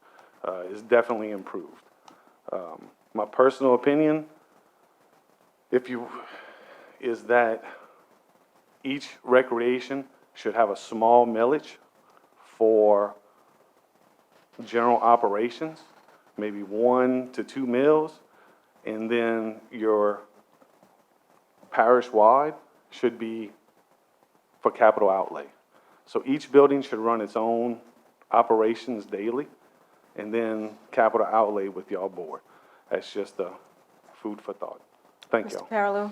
In your opinion, as a recreation representative and someone that works closely with the district, is your recreation district in Bayou Blue better off now or before we consolidate it? It's still steady right now. It's not, it's worse in one way, but could be better. But once my millage runs out at the end of this year. What happens then? What happens then? And if y'all don't make a decision to reverse this, if it would be reversed immediately, because it'll take a year for me to go to my voters, try to get my millage back, then it'll be a year for me to get it. So that means whatever I have in the coffer right now, which half of that, all of our emergency fund was ate up with the water park, so I don't have that anymore. So I have to cut today if we do go backwards. So earlier, the mayor was probably what, the eighth, or what, I'm not going to say eighth. I'm going to say maybe fourth or fifth person that's come to that podium in the last 2 months wondering where their good faith money is, okay? Do you think this administration is going to write you a check next year when your millage runs out? I have no idea, sir. Exactly. And That's a scary prospect for me, because before you guys were self-sufficient, you had a local millage, you propped up your districts, you ran your sporting events out of there, and you did what you had to do to take care of your local community. Right now, you heard Wendy earlier talk about the tax revenues going down. I just don't see how we can sustain on the path we're going when these millages are all gone, because these recreation districts are, I mean, they're not going to be able to provide anything, folks. I think this council, and I'm the first one to step to the plate, I think we made a mistake with this thing. I went to Gaines, I talked to Rayson, I spoke to just about everyone that I can find that deals with recreation in my district, and they all concur. Actually, they came to me with the problem. If we can't admit a mistake and correct this thing back to the way it was until we have a better master plan in place, we're not going to be the ones up here suffering. It's going to be those kids looking for something to do in the summer. I'll leave it at that. First part of the master plan, basically, the only thing that changed was now I'm not a director, I'm a supervisor. I don't know what that cost y'all, but, you know, the second phase is from the meeting last month was, gonna give us the capital outlay, what the projections are, what do we need, and then that's gonna be presented to y'all. So it's still not gonna change recreation. It's not gonna help, it'll let you know that instead of the 1.2 mils that y'all collect, or whatever that number is, that you need about 7. And y'all don't wanna go to the taxpayers and ask for more taxes. So, but that's what it would take to actually run recreation and grow it. I was gonna get Jennifer to give me the numbers so that I could give it to y'all, but I didn't know if I'd be speaking tonight. I didn't know what this was gonna be about, so, what it would cost to run all of the recreations. Mr. Lorraine? Yeah, one of the reasons why it's not working is because the director position was eliminated. And number two, not every district had the opportunity to go to the taxpayers. I tried. I was shot down by the previous administration to come up with a tax like y'all got, an extra tax. So you know what I think should be done? Honestly, you got 8 districts in the parish. Well, every district, whatever they generate, that's the money that should go to that district. That's the way it should be. I think that's how, what I was getting before, because I would get about $40,000 from the 1 point something million, which came out to the 1 mil divided by, if I took my millage, and because we were getting 4 mils, it came out to about $40,000. So that's what I was getting. At Bayou Blue, we were getting our per se share. Thibodeau apparently was losing 60,000, but you know, I don't know how the breakdown goes. So that's all we were getting from the parish was $40,000. And then you have your capital outlay projects that each of y'all as councilmen would then hit up and try to spend that extra money that was left at the end of every year, correct? I mean, I think that's how it worked. The breakdown went well when you were getting $5 million with Road Raleigh. It went beautiful. They take some of that money and give it to recreation. That's gone, bro. That's not even gonna be near. You lucky if you get $1 million this year. Now you figure out from 5 million to 1 million, and what happened to the other 4? That's what's hurting this parish. Rural royalty. So if we don't get $1 million, how y'all gonna sustain all of us? You got a good point. But yeah. all the districts should be given that opportunity. I agree. I agree that if, to me, y'all should let every recreation have a small millage to maintain, and then a general millage that's just for capital outlay. You shouldn't be giving me money for toilet paper. You should be giving me money to build a new spray park or to put a boat launch. That's what the council should be giving us. Our taxpayers should support our, you know, our small But don't tell that to Wendy. Okay. Thank you. Anything Sorry. further? Thank y'all. All right, all in favor? Aye. Any opposed? Passes 8-0-1. 39, resolution reappointing 1 member on the Lafourche Parish Animal Shelter Advisory Board, moved by Councilman Melvin, second by Otan. Mr. Melvin, who do you have? I'd like to appoint Faye Adams, please. Faye Adams. All in favor? Aye. Any opposed? Passes 8-0-1. Number 40, resolution reappointing 1 member on the Lafourche Parish Animal Shelter Advisory Board, moved by Councilman Perilou, second by Councilman Jones. I appoint Mrs. Betsy McGee. Reappoint. Betsy McGee. All in favor? Aye. Any opposed? Passes 8-0-1.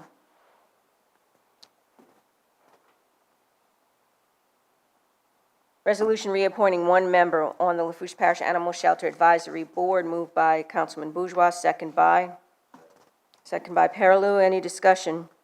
All in favor? All in, oh, I'm sorry. Oh, this is a night. Go ahead, Bourgeois. I'd like to appoint Ms. Tina Robichaux. Tina Robichaux. All in favor? Any opposed? Passes 8-0-1. Number 42, resolution appointing 1 member on the Lafourche Parish Children and Youth Planning Board, moved by Councilman Perilou, second by Councilman Otan. Earl Davis. Earl Davis. All in favor? Aye. All opposed? Passes 801. 43, resolution appointing 2 members to the 5th Ward Gravity Drainage District Number 5, moved by Councilman Melvin, second by Councilman Otan. I'd like to nominate Dennis Martinez and Wade Knight. Dennis Martinez and Wade Knight, all in favor? Any opposed? Passes 801. 44, resolution appointing 1 member on the Library Board of Control, moved by Councilman Grow, second by Councilman Jones. I'd like to appoint Miss Judith Bazar. Ms. Judith, all in favor? Any opposed? Passes 801. 45, resolution approving a memorandum of agreement between Lafourche Parish Government and Louisiana Department of Health, Office of Public Health, Bureau of Community Preparedness, Emergency Preparedness and Response Strategic National Stockpile to provide mass prophylaxis to residents, employees, and employees' families of Lafourche Parish Government at a closed point of dispensing site, and authorizing the parish president to sign, execute, and administer said agreement and any and all relevant documents. Moved by Otan, second by Paraloo. Any discussion? All in favor? Any opposed? Passes 801. 46, resolution approving agreement between Lafourche Parish Head Start and the Board of Supervisors of Louisiana State University and Agriculture and Mechanical College on behalf of its Louisiana State University Health Science Center, School of Medicine in New Orleans to secure the services of a psychologist for the Head Start classrooms, and authorizing the parish president to sign, execute, and administer said agreement and any and all relevant documents. Moved by Melvin, second by Otan. Any discussion? All in favor? Any opposed? Passes 801.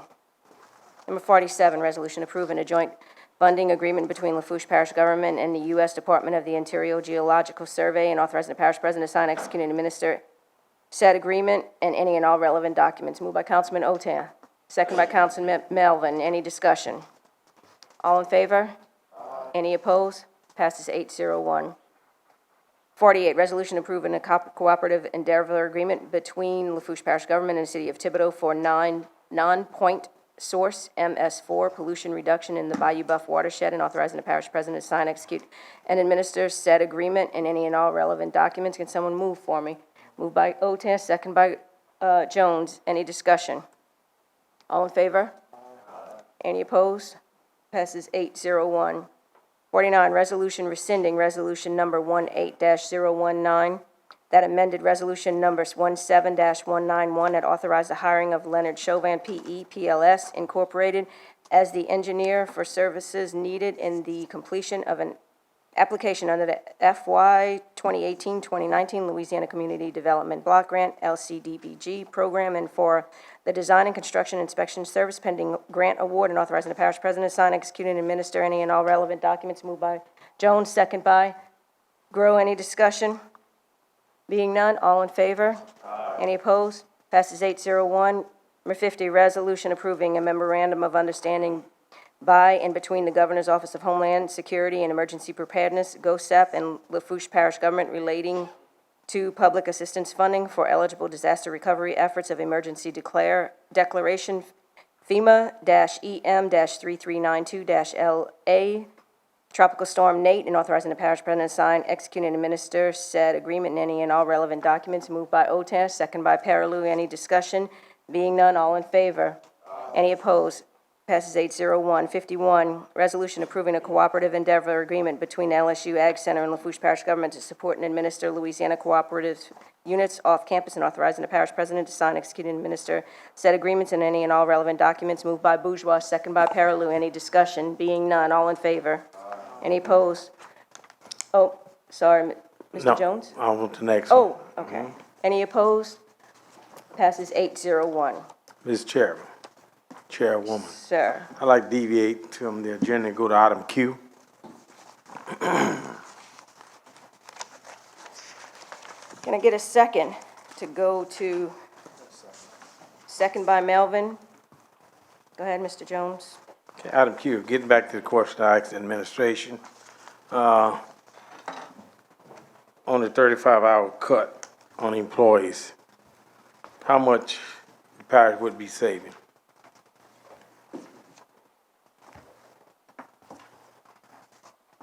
Who's going to be able to answer that? Mr. Jimmy, is your light on? I can't see the lights. I'm sorry. Lights are on, I have a statement to read and. Okay, go ahead. Got a statement to read. Okay, this is a statement from Parish President Cantrell. When I was elected parish president, I knew that assuming office during an economic downturn would come with tough decisions. Other local agencies are suffering with the same tough decisions with reduced revenues and rising expenses. Change is not easy, especially when your workforce and their families are affected.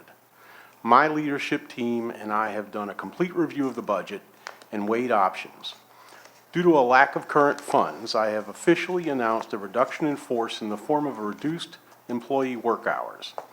Offices will be open to the public as usual. The results of the reduction show an approximate savings of $1 million through the end of 2018.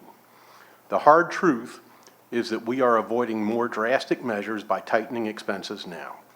It is also our duty to provide necessary services to all taxpayers of Lafourche Parish, regardless of hard times and minimal funding. The delicate balance moving ahead will aim to preserve jobs while continuing to service residents with standard operations throughout Lafourche Parish. $1 million, what the parish, the administration planning on doing with the $1 million saving?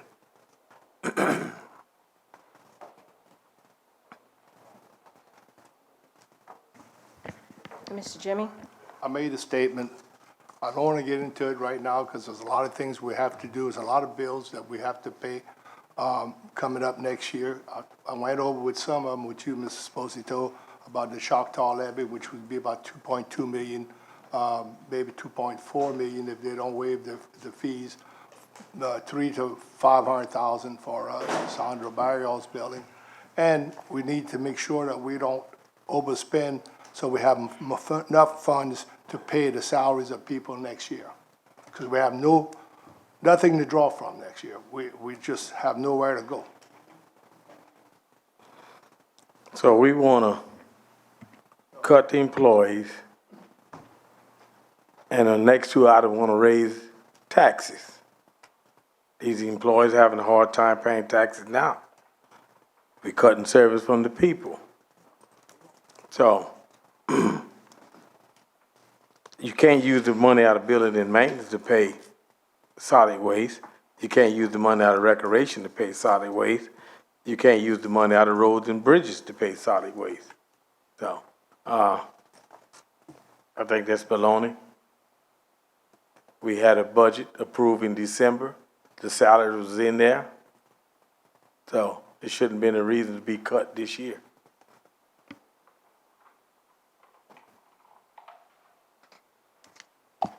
Mr. Jimmy, when you and I spoke, you said you want me to go ahead and read it first before you try to explain this? Okay. 52, resolution requesting State Representative Jerome D. Richard to move forward in the 2018 state legislative session with HLS 18RS-491 attached as it relates to the authority of Sales Tax District Number 4 of Lafourche Parish to levy a tax authorized by the voters to provide relative to applicable of combined rate limitations and to provide for related matters, and authorizing the parish president to sign, execute, and administer any and all relevant documents. Ms. Moved by Chairwoman, Jones. I'd like to defer item 52 and 53 until I get a better answer from administration. Yeah, we've deviated already. But you didn't go back to that. You're just reading it. Can Mr. Jerome come up here and Okay. explain? What do I need to do? You got to return back to regular agenda Okay. if everybody's done. No. And he's not. Well, you weren't done. I have a question based on that letter. So across the board, all employees are going to be cut to 35 hours a week? Is that what I'm understanding? That is correct. Okay. That includes your administration, everyone? Everyone, as far as I know of, except. Every employee of the parish that works? Except the salary employees, like Mr. Barnes, probably will not be cut. Okay, but all hourly employees will be cut to 35 hours. Will any of their benefits be affected by that? No, decrease? no, no. So as a full-time employee, there's nothing in civil service that states if you don't achieve 40 hours a week, you lose something in the process? No, it's 35 hours. They have to have 35 hours. Okay, so 35 is the minimum to keep all the benefits afloat for the employees? That's correct. For sure. I mean, we did our homework on that. Tommy Because told I don't me want the to other see day. anybody losing sick leave, Comp time, sick. comp time, any of that. I mean, if we're going to cut costs, I understand that, but we can't hurt them. I mean, the last 2 years, we've been turning the knife in the back. Well, not we. The knife has been inserted in the back of the employees several times, as far as I'm concerned. And this is just another one that they're left holding the bag for the entire parish. And If we don't do something now, we'll have to do it next year. It won't be pretty. How many people you'll have to lay off next year. So this is to prevent laying off, trying to keep us from preventing laying people off. So, I mean, I don't like either one. Really, the choices are not very good at this point. But our revenues, we're not the only one that's having these problems. The school board has laid off of many people. I mean, the revenues are just not there.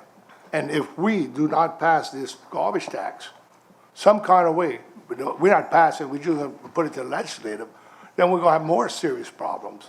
In other words, where are you gonna get the $2.5 million next year to put into the garbage? do you have a focus group together looking at these budgetary problems and trying to figure out how to fix them? We went through everything, every. Who's we? That's my question. I mean, I don't know of anybody on this council that's been asked for any ideas or anything like that dealing with shortfalls in the budgets. I made a statement, and I'll stand by it. We have to work together and try to get these things done. But if we don't, next year it's gonna be a very serious problem.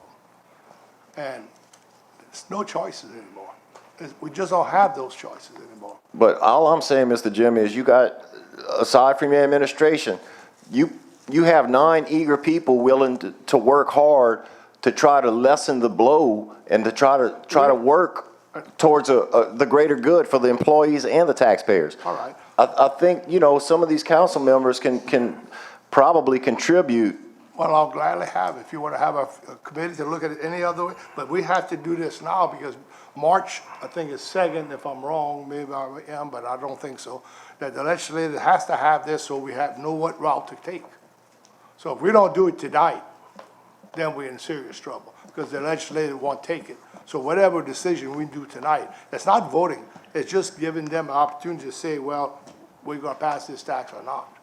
It's not a tax, actually. It's reinstating what was once there. So we went down for 20 years. We started with, I think, $12 million, or I don't know how many million you had. Now we don't have any more money. We had to put 2.4 million from the BP fund to sustain this year.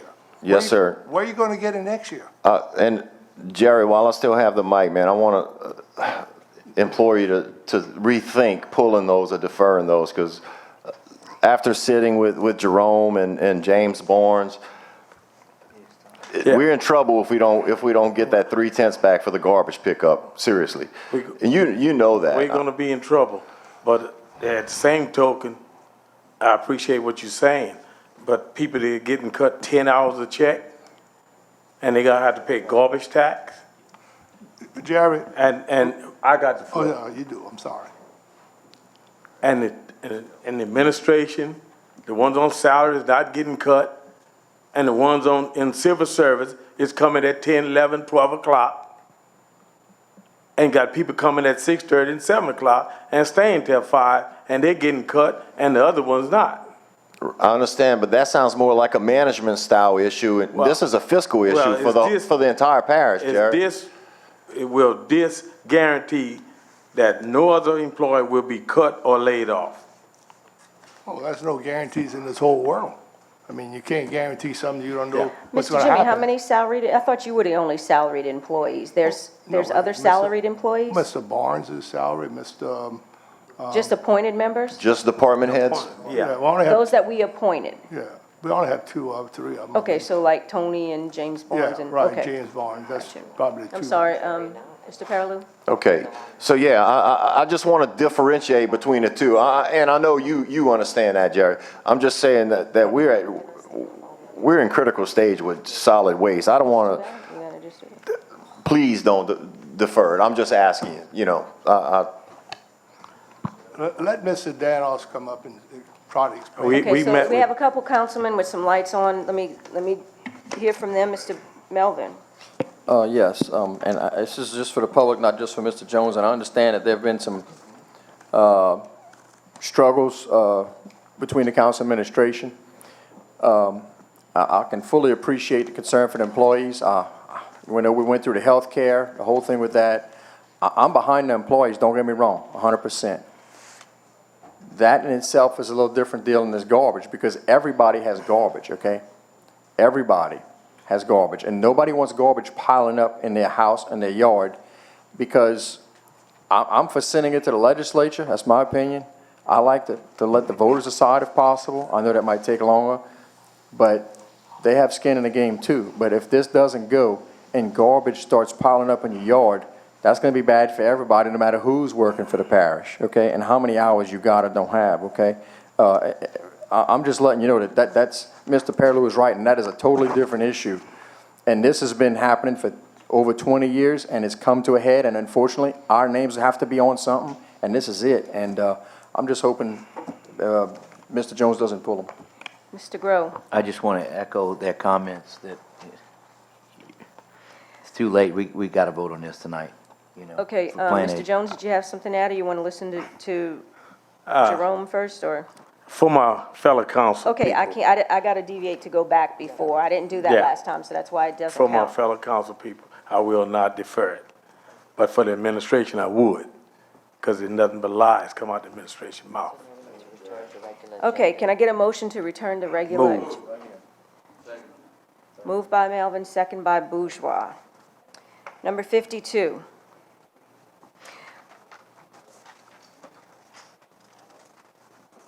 Mr. Jimmy, before I read that, I thought Barnes and I thought you were the only salaried person. I thought Barnes and but hang on a minute. And Tony, if they took off, they're still hourly. So if they took off 10 hours here or there, or they getting cut as well? Because I thought they were getting cut as well, because they truly are hourly. You are the only true salaried person. So I would guess that they're getting cut along with the employees, because they are truly hourly. When you work out, if they're taking time off, comp time, it's an hourly thing. Their salary is based on what we put in which we determined before. I don't know, I'll ask that question. Right, are they eligible for comp time?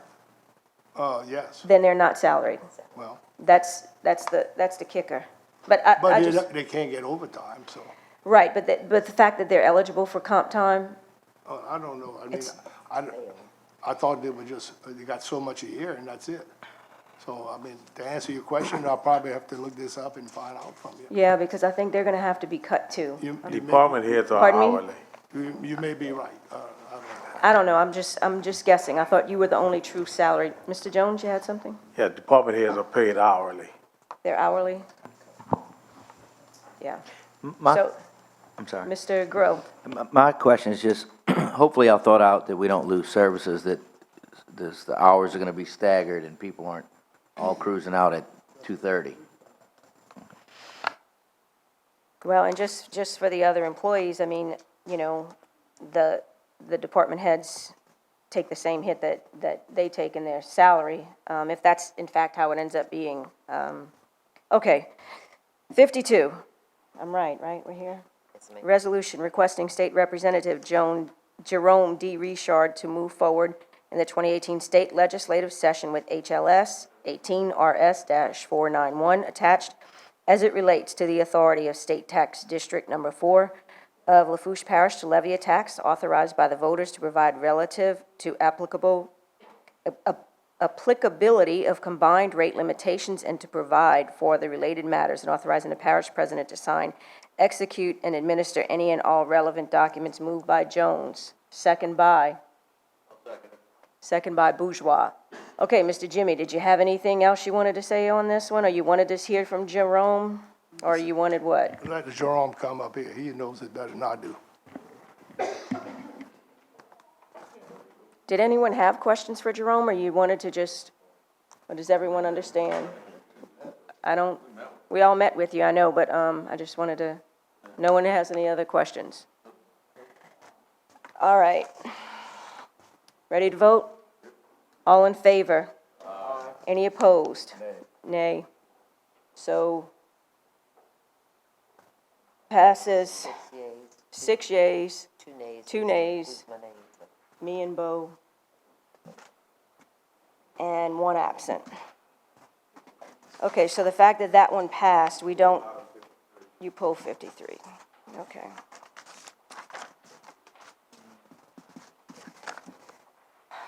Number 54, resolution approving an agreement for professional services between Lafourche Parish Government and T. Baker Smith LLC for the East Side Drainage Improvement Project, and authorizing the parish president to sign, execute, and administer said agreement and any and all relevant documents. Moved by Bourgeois. Who moved by who?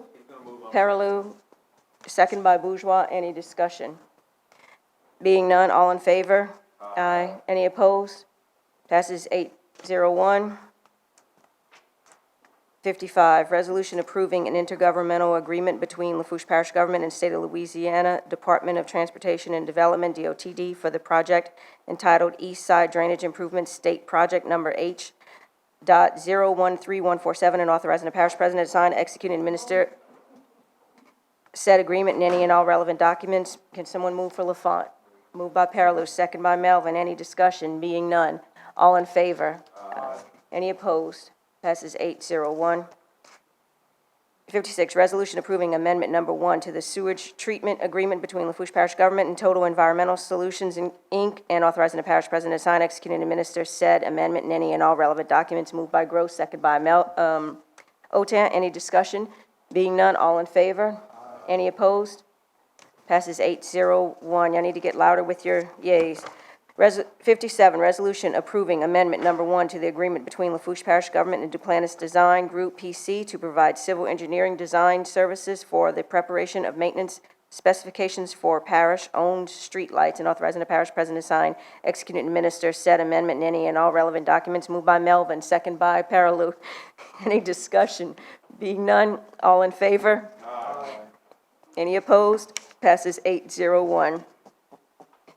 We've already, let's see, 58. Lorraine, is he pulling that one? Okay. Whew. P, parish president, department heads, directors, or managers' reports, presentation, and/or updates. Jeffrey Lewinberg, senior planner, planning department, to present a presentation. No pressure, Jeffrey, but clock's a-ticking.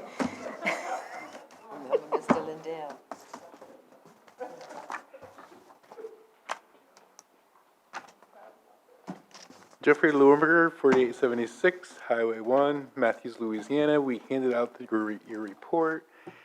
I can summarize it for you if you want, or... Yep. All right. I mean, I waited all night, so might as well. So basically, as the annual report, we like to update what the planning department's doing. We have 2 major functions. We manage the planning commission meetings, and we also implement the comprehensive plan.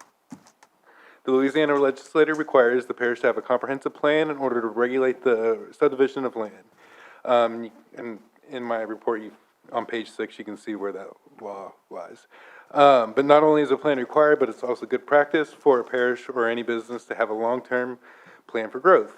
The Planning Commission is one of the few tools that this parish actually has for controlling growth in the parish. Each lot that is created will house a business, and that will require sufficient infrastructure. The current comprehensive plan was adopted by the Parish Council and the Planning Commission in 2014 and is in effect through 2035 as the official parish plan. The timing of the plan was also equally important because the federal government also required the comprehensive plan for many of their funding sources and grants, including the Restore Act money. Again, it's not only good practice, but it's also state and federal law. When we adopted the plan, we had the vision statement, and to support that vision statement, we needed benchmarks that we were going to have to be able to meet in order to see if we were accomplishing the plan, along with continuous action items. There's 329 action items, and currently we are working on 44% of them, and we have fully completed 30 action items. And on page 9, you can find where I've kind of summarized a lot of that. I have a whole matrix that's on the website that you can go to, and you can really see where it breaks down onto each element on where we're at and all that kind of stuff. I didn't print that out for you guys because it's a lot of pages, but you can go and kind of see what's going on there. Also in that packet is priority action items that the council and planning commission approved after extensive public comment, and I kind of show you the progress on that. Each year, the planning department goes back and reassesses that list and kind of tries to track the ones that we've completed, the ones that we are completing, and new ones that we'll try and accomplish the other action items. Since then, we've been working on the Bayou Lafourche multi-use trail plan, the Southern Lafourche Housing and Transportation Study, the Lafourche Parish Transportation and Transit Study, and through that, we've enacted several code changes this year, including strengthening our drainage standards, road requirements in new subdivisions, creating flexibility in design in our subdivisions. We're currently applying for and moving forward with grant applications for access to the bayou. We're moving forward on trying to get a 5-year capital improvement plan into place to try and get these various plans and get them put into action for our budget. And we're also using the GIS more and more to try and streamline emergency response and the permitting process. Lastly is the subdivision process, which is our day-to-day operations in the planning department, and which really does gauge the growth of our parish. And right now, there are 472 lots under development in 7 subdivisions around the parish. Last year, we approved 1 major subdivision with 90 lots, but even with that, we collected $23,222 worth in fees, which was up from prior years. So overall, the development it's coming in slower, but it's still moving slowly, but surely, and they're still developing the subdivisions that are going forth. That's a quick rundown of what my Good job, delusional. Jeffrey, listen, I have one complaint. I think I appreciate your effort and the little folder and everything, but we're not that important. If you could just save the parish some money and leave off the folder. I say the same thing for the CZM. We can just, you don't even have to, yeah, or whatever the acronym is. Yeah, don't waste your money on us. But thank you, great job. Thank you very much.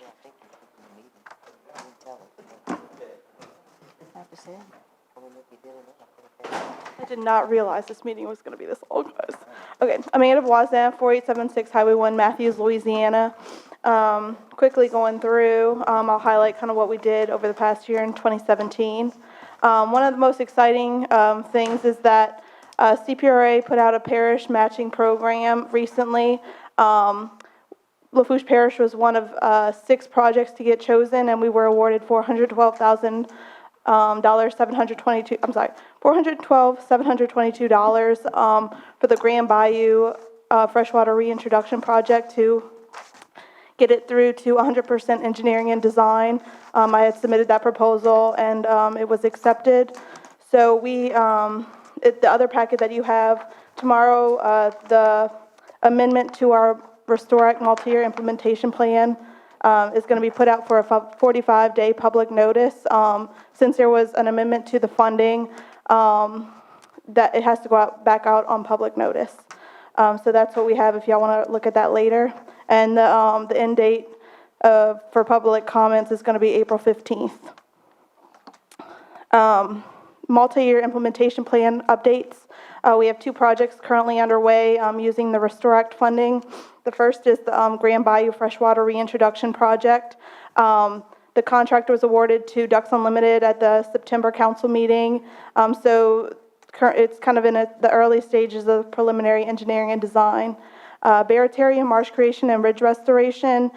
Contract was awarded to T. Baker Smith in June. I don't want to get too much into it, but we kind of had the first feasibility report to identify a feasible sediment source, and right now they're going to start doing geotech surveys on that. Public-private partnerships, Gold Meadow Marsh creation. It was proposed ordinance tonight, but next meeting, we're asking for a supplemental. This project had a huge delay. We had to go through the oyster lease acquisition program. It's a newer program. We didn't realize it was going to take this long to get through it, to acquire and extinguish the oyster leases in the Barrow area. So that money was in the budget last year, and we're going to be asking for a supplemental. We have the contracts in place with Ducks Unlimited and CPRA, so that'll be at the next meeting. Bayou Monet Terraces, Phase 2 is currently under construction. They started earlier this month. I'll put January, but it was actually the beginning of February. And the 3 terracing projects that were underway last year were completed. QIPRA, it's the beginning of the priority project list 28. We have 8 projects nominated throughout Lafourche and the Barataria and Terrebonne basins. Today was the coast-wide vote. We haven't yet received the results from that, but 4 projects in Barataria and then 4 projects in Terrebonne. These are just the ones in Lafourche. There were many others nominated throughout the other coastal parishes within the basins. And then out of 22 projects, 10 will be chosen in April. Local coastal program, this is our program through the Department of Natural Resources. Last year we reviewed 124 coastal use state permit applications, 14 of the, and then 14 local concern permit applications. We had the periodic review results come in. I had a little quote to pat myself on the back, that we are running an excellent local coastal management program in Lafourche. Our advisory boards are the 3rd Tuesday of every month, and our next one is March 20th. Okay, wow, that was fast. Good job. You're welcome. Any questions? Okay, thank you. Anyone else? I need to let the record show that James Bourgeois left at 9:25, and Mr. Cantrell left as well around the same time. Mr. Otan? I just wanted to comment that in keeping with coastal discussion, Barataria Terrebonne National Estuary Program sponsors an annual bayou cleanup of Bayou Lafourche. It's going to be March 10th, so it's not this Saturday, but next. I would strongly encourage you to go out, meet your people, and then thank them for cleaning up the bayous. I think last year was maybe 20 tons was pulled out the bayou, so. No, last year we cleaned up. We filled up 2 dumpsters in Lockport. Unofficially, it still went on in some areas, but you're correct. It was the year before last, the 20 tons. Anyway, I would encourage y'all to thank your constituents and encourage them to get out and clean the bayou. Clean up Highway 1, clean up 308, because all the trash along both those highways ends up in the bayou. Nobody goes and clean up along Highway 308, as you know.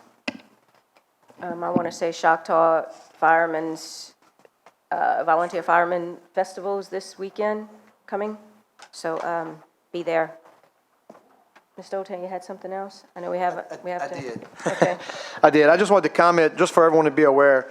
So last Friday, the Department of Transportation went down Hamilton Street. Well, actually, they inspected several bridges from Valentine on down, as I'm aware. And I just want to comment that they showed up on Hamilton Street. They inspected the bridge. They made some comments that they were going to reduce the weight limitation to 3 tons or less, which basically would allow the residents to at least still access their home, but it would stop garbage pickup, it would have stopped the school bus, et cetera. It stopped it immediately. The state then came back a little bit later and said that they would totally close the bridge.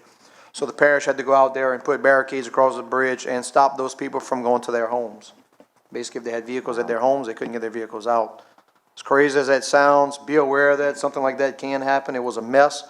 Mr. Jimmy left, but I applaud the parish because they really stepped up and busted their butts and got an engineer in there, and they've already taken action to try to at least get those residents back to their homes. So as crazy as that sounds, be aware of something like that is possible. That's the 4th bridge I'm aware of since I've been in office. And there's not always a way around. I wanted to ask earlier, and I don't know if anybody knows what's going on with Chevron, how they're making it with the removal of the Fourchon Bridge. I'm sure it's got to be a big heartache. That's a big taxpayer for us. So it can happen. Be aware of it. Be ready for it. Okay, any other council members? All right, 61, Mr. Reggie Bagala, Legislative Auditor, to present a quick report.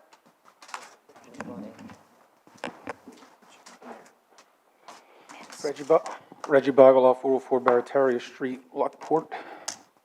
I'll be brief. Performed an attestation case on 7 rec department expenditures. 6 looked okay, 1 did not. I am focusing primarily on procedure, only on procedure. There's one that is potentially problematic. Regarding this rec district, there was a reimbursement for $1,090.91. From what I can gather from the documents I requested from administration that were provided to me, I could not find a PO generated by finance. There was a check request form to reimburse the vendor, signed and approved by the parish president, along with a copy of the receipt. As a side note, on the receipt provided, the only tax charged was for the state portion. According to the general purchasing information, as a public agency, Lafourche Parish government is obligated to follow Louisiana public bid laws. Quote, anyone placing an unauthorized order is violating the parish's purchasing procedures and may incur personal financial responsibility. Purchase order amendment forms are required for purchases exceeding the purchase order amount by $1,000. I'm not sure how to interpret this since there was no PO issued and the amount was over $1,000. Basically, if there was no PO for this requisition, it did not go through the typical chain of custody channels that a normal requisition would. I will turn this information over to the DA's office tomorrow for their review. In my July report, I reported on an accident regarding a parish vehicle, and there were some issues that needed to be remedied.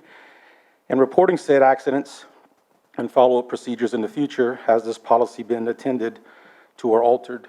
Although I'm not sure if anybody's here to hear that question. So your question is? When the question was posed, the then administrator said they were looking into remedying the policy as like follow-up or what happens after an accident. Okay, I know Mr. Jimmy has someone here Okay, still taking notes for I'm us, just doing this for the record. I know they're going to hear it for the record, yeah. Well, I just wanted her to hear the question again. Last month, this council passed a resolution 18-003 requesting the administration outline the procedures for creating budget amendments and de-obligations, and to provide a copy to the Lafourche Parish Council members and to the legislative staff. Is the administration planning on complying, and when can we expect these formats? And also, may I request that the Lafourche Parish Government website be updated regarding current millage and sales tax information. As of yesterday, the posted millage rates were from 2013 and the sales tax rates were from 2014 on the website. Any questions? Thank you. Anyone else? Updates, questions, presentations, reports? Okay, being none. I have one Mr. real Carlin, quick thing. sorry. I just want to let the public know that the website portion for the parish for the new program, the Outstanding Citizen Award program, if you know anybody that's doing great things in the community, you can go to the parish website and nominate them. There's a form to fill out, a certain protocol to follow. So it is available now for nominations. Thank you. Great. That's a great idea. One more thing. Do we know, James Barnes, I had questions for him. Is he sick or something tonight, or? I don't know. No one knows? Maybe if you could give the question, Kelly, are you taking all the questions down? Maybe Kelly can write it down and, Okay. I don't know. All right. It's a long meeting, I guess. You want to tell Kelly the question? No? All right, any more discussion? 62, discussion regarding Parla Rose Pump. I'm going to go ahead and we talked about that already, so we're done there. I'm going to get a motion to adjourn. I'm going to pull it, yes. I'm going to get a motion to adjourn, moved by Otis, second by Jones. And all in favor? Any opposed? Meeting adjourned. Now we also have...